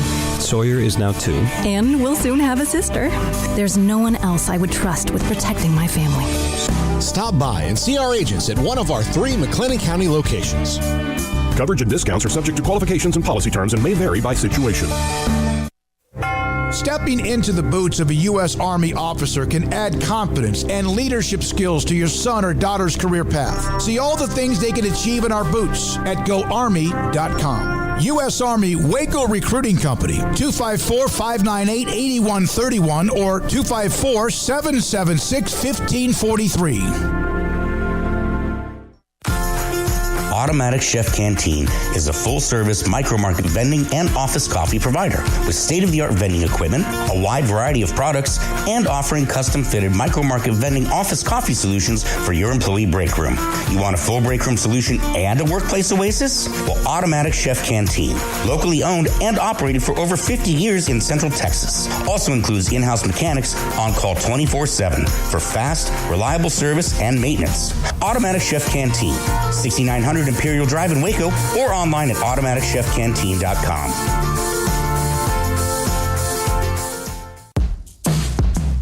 Welcome back to Sikkim 365 Radio.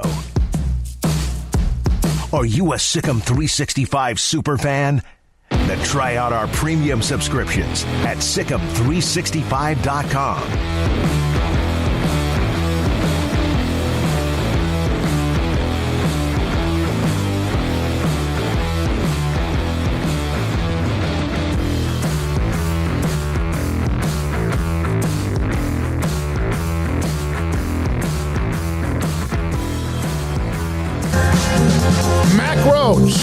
Director of Athletics at Baylor University. About 24 hours from the time an extension was announced by Baylor, and about 24 hours prior to when the Big 12 announced that also Bob Bowlesby would be stepping down in the future as the commissioner when they find his replacement. Mac, thank you for your time. We appreciate it. Was yesterday's announcement with your extension proactive to what today's announcement was in the Big 12? Completely separate incidences. So I am certainly bittersweet, mixed emotions about Commissioner Bowlesby, and I know that you haven't asked me, but I've got great respect and admiration for him, and his decade-long tenure as commissioner for the Big 12. I think he's done it as well as anybody, or better than any other Power 5 commissioner. And I just I'm happy for him because this is what he's decided to do, what his family and him have decided to do, and again, he's been tremendous for the Big 12. He's become a great friend, and he's allowed Baylor to regain credibility, and he's allowed, quite frankly, Baylor to be a leader within the Big 12. So just grateful for him, and have as I mentioned, a lot of admiration and respect for him. Is this, just going from, I'm sure you guys know these things before they happen. We all know that. But is this the right time to start that transition with so many new things on the horizon and knowing the structure of the conference going forward? Yeah, I think if you logically just break it down with everything that we're facing right now, when you think about CFP, future expansion, when you think about name, image, and likeness, transfer portal, transformation committee, Alston, and then probably even more importantly, think about new members coming in July of 2023. You think about new TV contract. That ends in 2025, right? Spring, summer of 2025, but you begin negotiations, right? Probably a year in advance of that. And so when you think about runway for new person, this timing right now logically makes the best sense. And that's what I appreciate about the commissioner. He knows that, knew that, and I think he took that into consideration when he thought about Big 12 future and what's best for Big 12, knowing that he probably didn't want to continue on as commissioner past 2025 in his current agreement. And so again, I certainly appreciate him, but it doesn't surprise me about him when you know him, and again, completely thinking about what's best for the Big 12 moving forward. Mac, I just saw a tweet from Max Olson of The Athletic. Says the Big 12 wants to have a new commissioner in place in 90 days, according to Tech President and Board Chair Lawrence Chavanik. He told The Athletic. Does that sound about right? Yeah, I think that, uncertainty is difficult. I think that, for, Commissioner Bowlesby to remain as commissioner and serving, continue to serve as commissioner until the new commissioner steps in. I think that is, the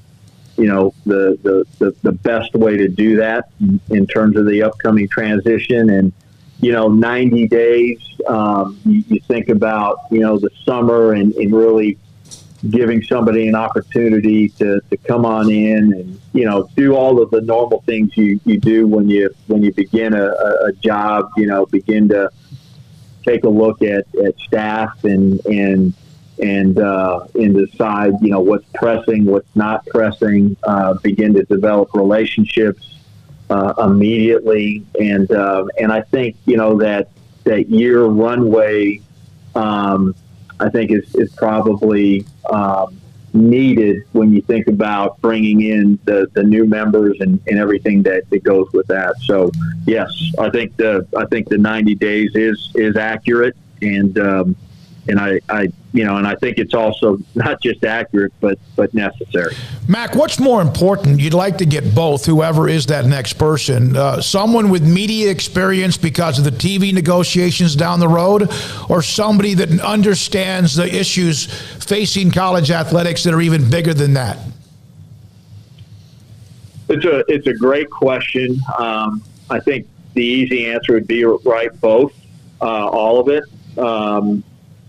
But if and this is one person's opinion, I'm hiring somebody that has great relational skills, interpersonal skills that really is elite at building relationships. I think I'm hiring somebody that is going to be an outstanding leader, and again, that can surround themselves with terrific talent, that can take current staff and push them and make them better. I'm hiring somebody that has a familiarity and a strong sense of the issues that we're facing. I think that's really important. I think that curve is really steep if you don't. I'm I'm hiring somebody that I can really see and envision being in a room with the other 4 Power 5 commissioners and holding their own. I'm hiring somebody that's a great visionary, and then certainly somebody that's got an understanding of the media world, but I don't believe that they need to have worked in it. I don't believe that they need to be an expert in it. I mean, we've got consultants that do that for you. I think, it'll be really important, whoever the next commissioner is, to pick and choose the right consultant for the Big 12. And so, again, one person's opinion, that's who I'm looking for. How much because they're not official, I guess, members yet, but do the new folks get a say in this? Yeah, that's another interesting question. And I think that, and I think that the process is to be determined. I know that the press release talks about, getting a search firm involved. But I think that process is still probably fluid, and I think there will be a space for the new schools. Again, one person's opinion there'll be a space for the new schools to certainly be updated and to have influence. But I would think that certainly the 8 remaining are going to be the primary drivers, and it could even be a smaller group of the 8 potentially when you think of presidents. So again, one person's opinion, but that's probably the way I would frame it up. So, Mac, there was pretty big news breaking today with Bob Bowlesby, but there was big breaking news regarding you yesterday and the contract extension that was announced with Baylor that will keep you on board on paper for quite a while. Just your thoughts on how all that came together, the timing, and just what all of it means. Yeah, I mean, there's a lot of thoughts, and I think the one that comes to mind probably, more prominent than any of them is just gratefulness to Baylor, gratefulness to President Livingstone and to our Board of Regents, my colleagues on President's Council, and then just huge emphasis, gratefulness for the people that I have the opportunity to work alongside every day. Our head coaches, our assistant coaches are the best of the best. My executive team, I will put them up against anybody in the country. All of our staff, it's about people. You've heard me say it over and over and over again. And so just this gratefulness, to be part of it and to be a small part of it. And, I'm honored to lead Baylor Athletics because of what we stand for and how we do it, and we're never gonna compromise that. And again, this belief that Baylor's best years are still ahead of us. I continue to say that, and I don't say it because I want to wish it true. I say it because I really, really believe it. And God called Amy and I to come to Waco, 5.5 years ago, and that hasn't changed. Mac, I don't know if you'll get into the timeline, but that Board of Regents meeting yesterday just kind of happened. And I don't know the timeline of when they meet or whatever, but it seemed to me that it kind of just came about, maybe out of the unknown. When did they start discussing this with you? Oh, I think that, and again, when you say discussing, I think, there were, certainly the primary person, obviously, right, would be Dr. Livingstone, and when necessary, a couple regions, certainly the chair of our regions, Chair Roundtree, and in another region. But probably this conversation has been, I don't know, going on for certainly 3 or 4 weeks. Maybe a little bit longer than that. And and quite frankly, I'm hard to pin down. I'm worried about getting stuff done for Baylor and the stuff that's about me and my family. That will take care of itself. So again, I'm grateful, blessed beyond belief, and we're going to have some significant challenges that we're going to be faced with in the future. So when you think about all of the stuff that's happening, so looking forward to facing those challenges. So you learned about other things that were more important from Dave Aranda, right? Before anything was announced about a contract. You just didn't that kind of learned from him? Yes, kind of learned from him. So, but yeah, so we've got some challenges ahead of us for Big 12, for Baylor to remain relevant, and I don't think any of it is going to be easy, but I think we all love the challenge. I know I do, and I'm excited to take those things head on. Mac, one of the texts that Jason Cook sent yesterday to kind of say, okay, go ahead and report this, said 10-year contract. Mac will retire at Baylor. You're a young guy, Mac. 10 years doesn't seem like that long. Yeah, I'm just praying I can make it 10 years.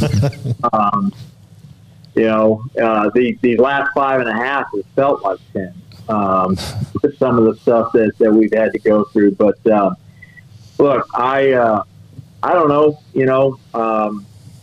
We'll see about going beyond the 10, and I think for Amy's sake, she probably wants me to work for as long as I can, so I'm not spending time at home driving her nuts. But yeah, it's we'll see what God has in store. But I'm certainly looking forward to the future. When you took this job, when you were at Missouri, and you talked about what brought you here in the calling, did you ever have any idea that it would become as magical as it's been, and or this would be perhaps your last landing spot? No, I did, Smoke, and I appreciate the question. I don't know that I allow myself to think that way. Because I'm always afraid that if you do, you get distracted, and so just trying to focus on the task at hand, and if you do that, well, and I'm certainly not saying we've done it well. I think we've done it pretty good, and it hasn't just been me. It's been because of everybody else that is here in terms of Baylor athletics. But if you take care of those things, then everything else takes care of it itself, and that's kind of the way I've always approached it. If you do a great job with the job that you have, all of that stuff takes care of itself. So, and again, I go back to I've been blessed with to work alongside just some great people. Have you ever considered even thinking about being a commissioner of a conference? Oh, would you stop? Look, I'm not going to lie if I told you that I've never thought about it. Yeah, absolutely, I've thought about it. There's There's not many of them. But I'll be frank, man, the personal relationships that you have with coaches, that's special. My relationship with our head coaches, and I don't want to just pick one because I've got great relationships with I'm blessed to have great relationships with our head coaches, but they mean a lot to me. I'm not saying that they mean a lot to them, but they really mean a lot to me. My relationships with the executive team, they're an extension of family. They're like family to me. To be able to be on a campus and impact student athletes.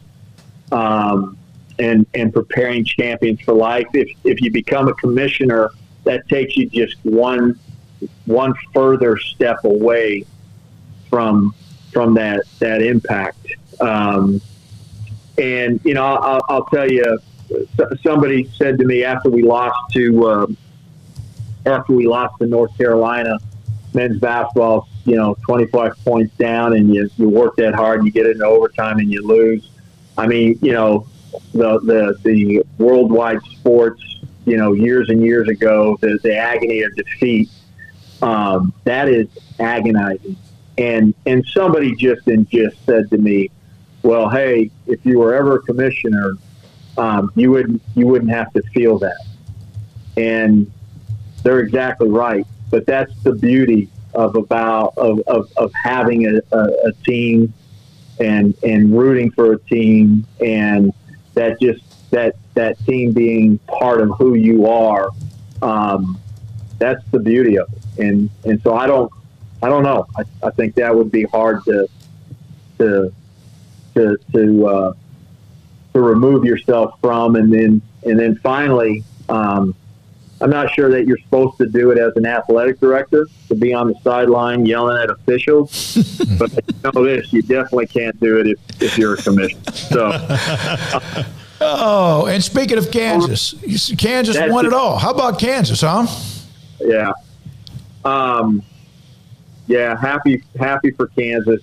Happy for Coach Self and for Travis, the athletic director. He's terrific. And you think about the Big 12, and we've won the last two national championships in basketball, men's basketball.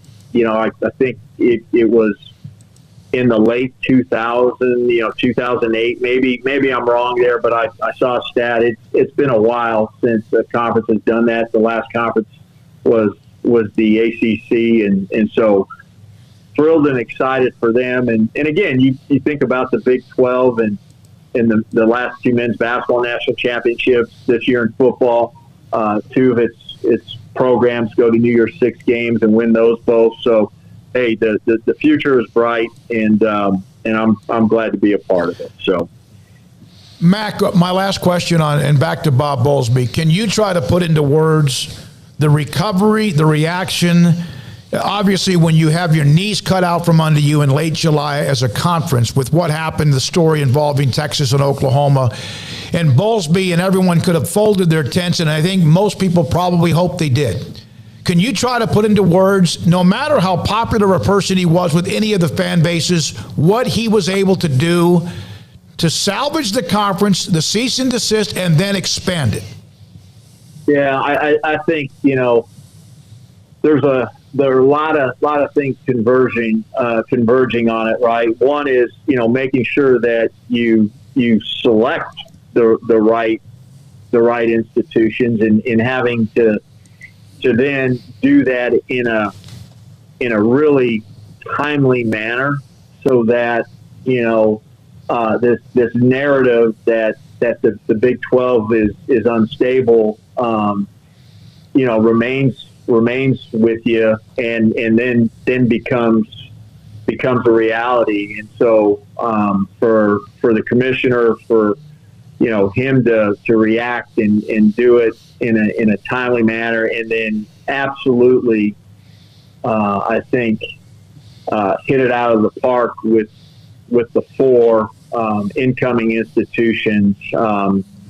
Again, just really, really admirable. And I think he would admit with everything and with everyone, and I think maybe he already has, but that hurt, because those were trusting relationships, friendships that he had, and so you're having to deal with those emotions, but then put those aside and boom, immediately have a steady hand and say, okay, we've got to move forward, and this is how we're going to move forward, and let's do it with confidence and certainty, and he did that. And so I just know that the 8 institutions, speaking on behalf of all 8, we are absolutely grateful for his leadership during that time. Matt, congratulations on the extension. Thanks for your time again today. We appreciate it. Thank you all. Appreciate y'all. Matt Bye-bye. Rhodes, Baylor's Director of Athletics, with us on Sikkim 365 Radio and 365 Sports. There's a lot to chew and digest with a lot of that. A lot of different. Baylor University is where lights shine bright. So, let there be light. Let there be roommates and teammates, scholarship and championships. Let there be fresh starts and new traditions, fast friendships and lasting impacts. Let there be laughter. Let there be joy. Let there be light. Baylor University, where lights shine bright.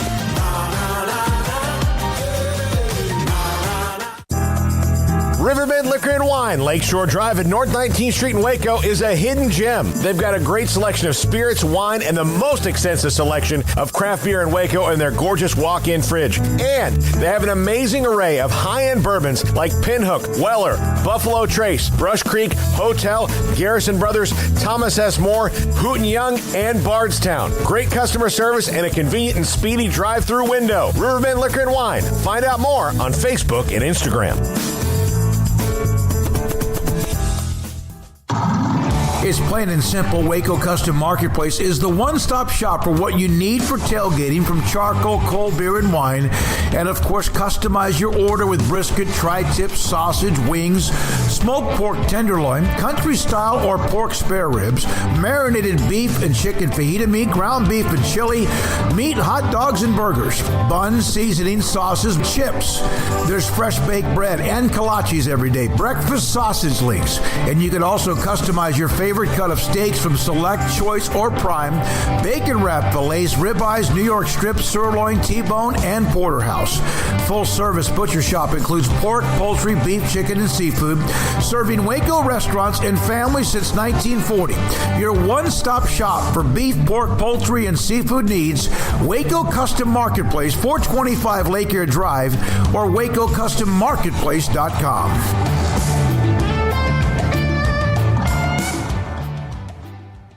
Brad Boozer, Boozer's Jeweler, joins us on Sikkim 365 Radio. I've seen people walk in there. First of all, you have so much to show, whether necklaces, bracelets, rings. You have the watches. You have numerous great watches as well. You really have pretty much everything, don't you, when it comes to jewelry? That's correct. Kind of a one-stop shop and all. And the fact that we have the 2 jewelers on staff, the repairs we can do, the fixing of your jewelry, and the remaking of any jewelry has really set us apart from anybody else. You want to know why they're successful? Brad Boozer, the owner of Boozer's Jewelers on the corner of Valley Mills and Lake Air in Waco.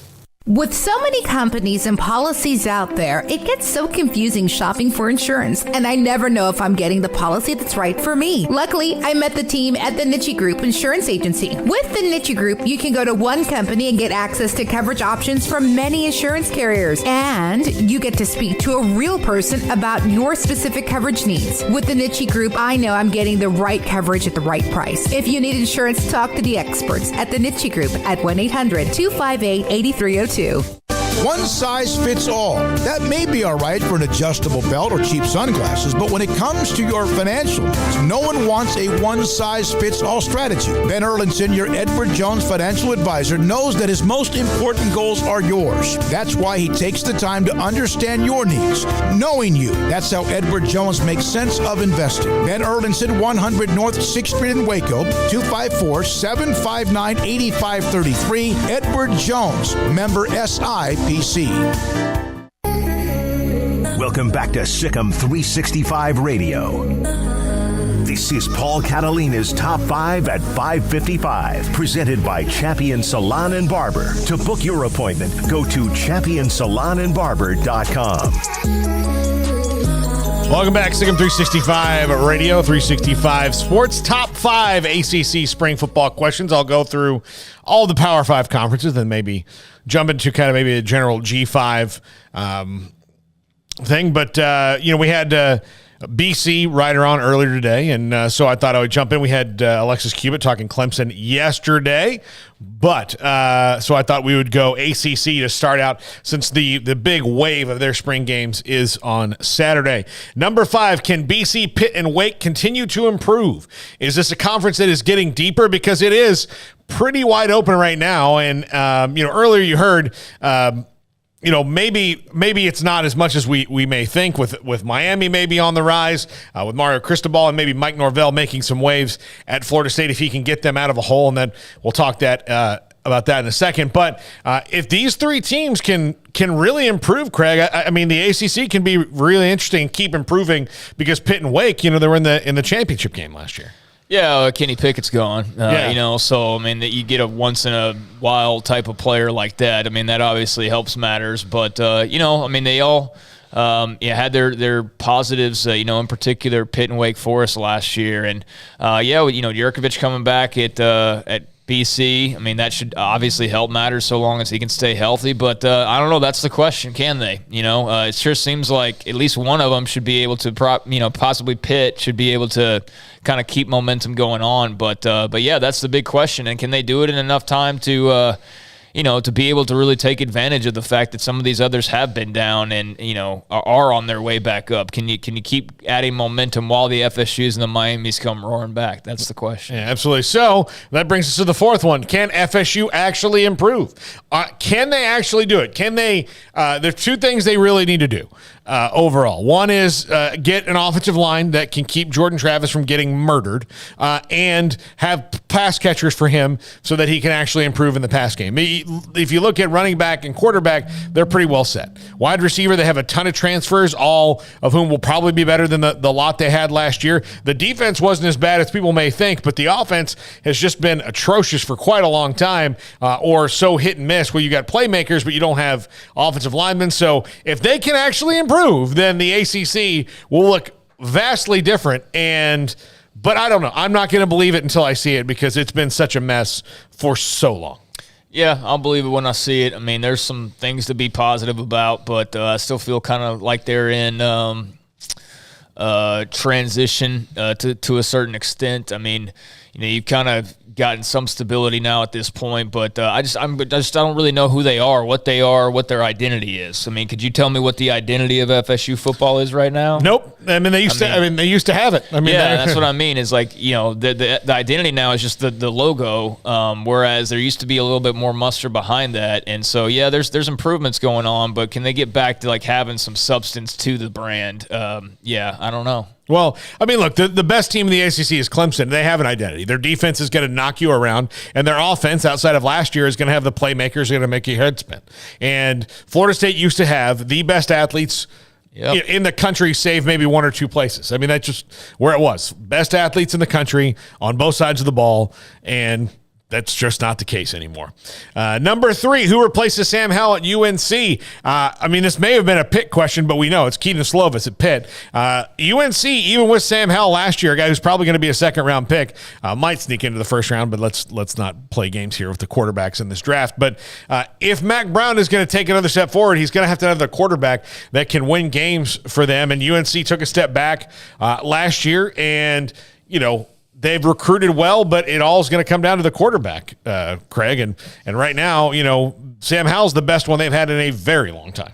Yeah, well, I mean, if you want to be a program that's around for a while, you have a good player, you replace that player. I mean, pretty simple. So, yeah, Sam Howell was good, but, I mean, let's face he wasn't freaking some Heisman Trophy winner or anything. I mean, there's room for improvement there too. So, yeah, I mean, lost a good player, but, I have confidence.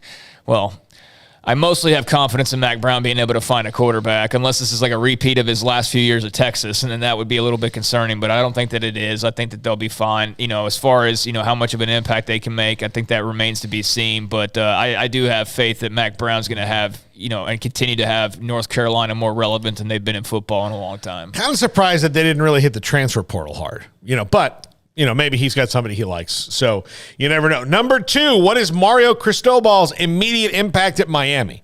And look, they've got a good quarterback in Tyler Van Dyke, and they've got some good players, but they don't have Miami's used to be they're the baddest dudes in the world. That was their identity. And that's what Mario Cristobal needs to get back to. Can you make them the baddest dudes in the world again? I don't know. But, I don't see any reason why you can't. I mean, I think you can do just about anything you put your mind to, and it's Miami after all. It's not like he's, at East Western State or something like that, where it's a struggle to even get people to come and visit you. I mean, you're in a recruiting hotbed. You've got a great head coach. He knows what he's doing. He had Oregon. Not like Oregon needed a rebuild or anything when he got there, and he was there a very short amount of time. But I think he had them on a solid trajectory so long as he was sticking around, and I think he'll have Miami in that in a very short amount of time as well. I think this is one of those that, if this were to somehow not work out, I don't know what you do if you're Miami, honestly. I think this is the move that they had to make and that made the most sense, and I think it will work out for them. I think Mario Cristobal is a good coach. Well, and the only reason it wouldn't work out, honestly, because Mario Cristobal is such a good coach, is if they don't give him what he needs. Yeah. If they get locked up in political arguments over, an on-campus stadium or, a stadium that's, they got to move out of the stadium. But one, they've got to improve their facilities on campus anyway. Give him the football on his facility so he can recruit with the other people in the country. Go out and earn that and not, still be flying the flags from, your last national title in 2001. That's great. They had a great run, but that's also been 20 years now. Yeah. So I know it's been a drought for Oklahoma, and it's been a drought for Texas, and it's been a drought for a lot of other schools. But, yeah, Miami, I'm kind of tired of hearing about the 80s. I mean, we're in the 2020s now at this point. So maybe it's not that they need to get back to the brand of the U from 40 years ago.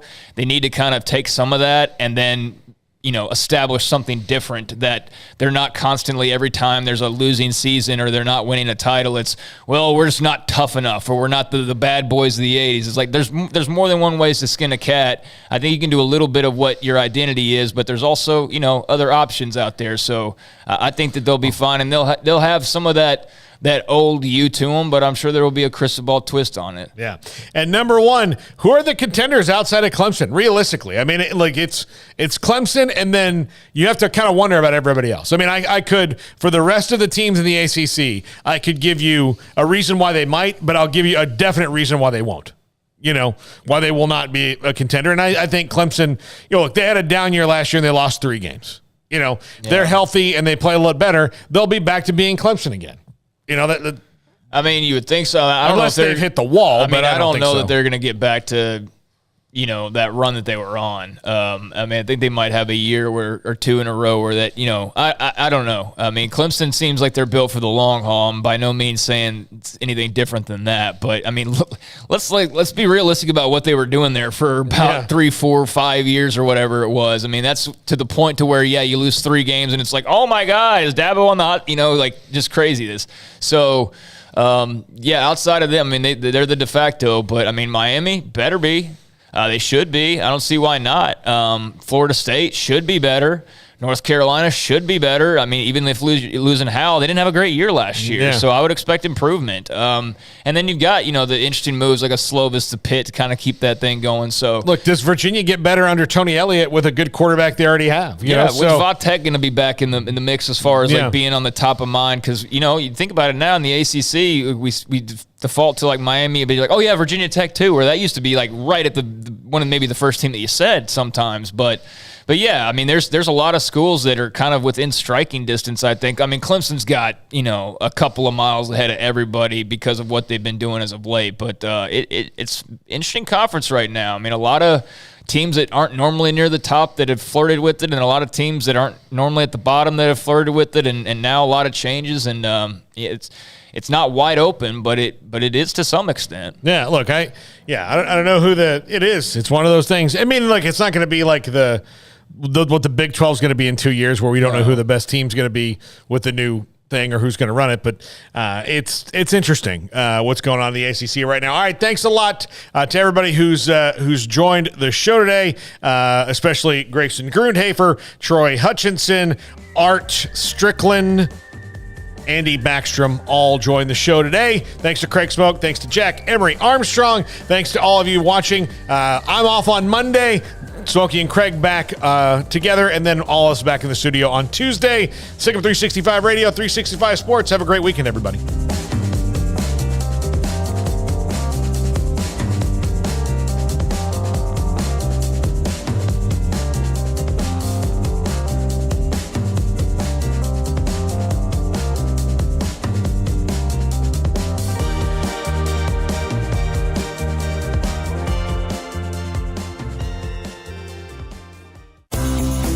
Ideal MRI is a small family business right here in Central Texas. We're open to support you while lowering the cost of healthcare bills. When you need an MRI, ask your doctor for an Ideal MRI. Visit us at idealmri.com or call us at 833-IDEAL-MRI.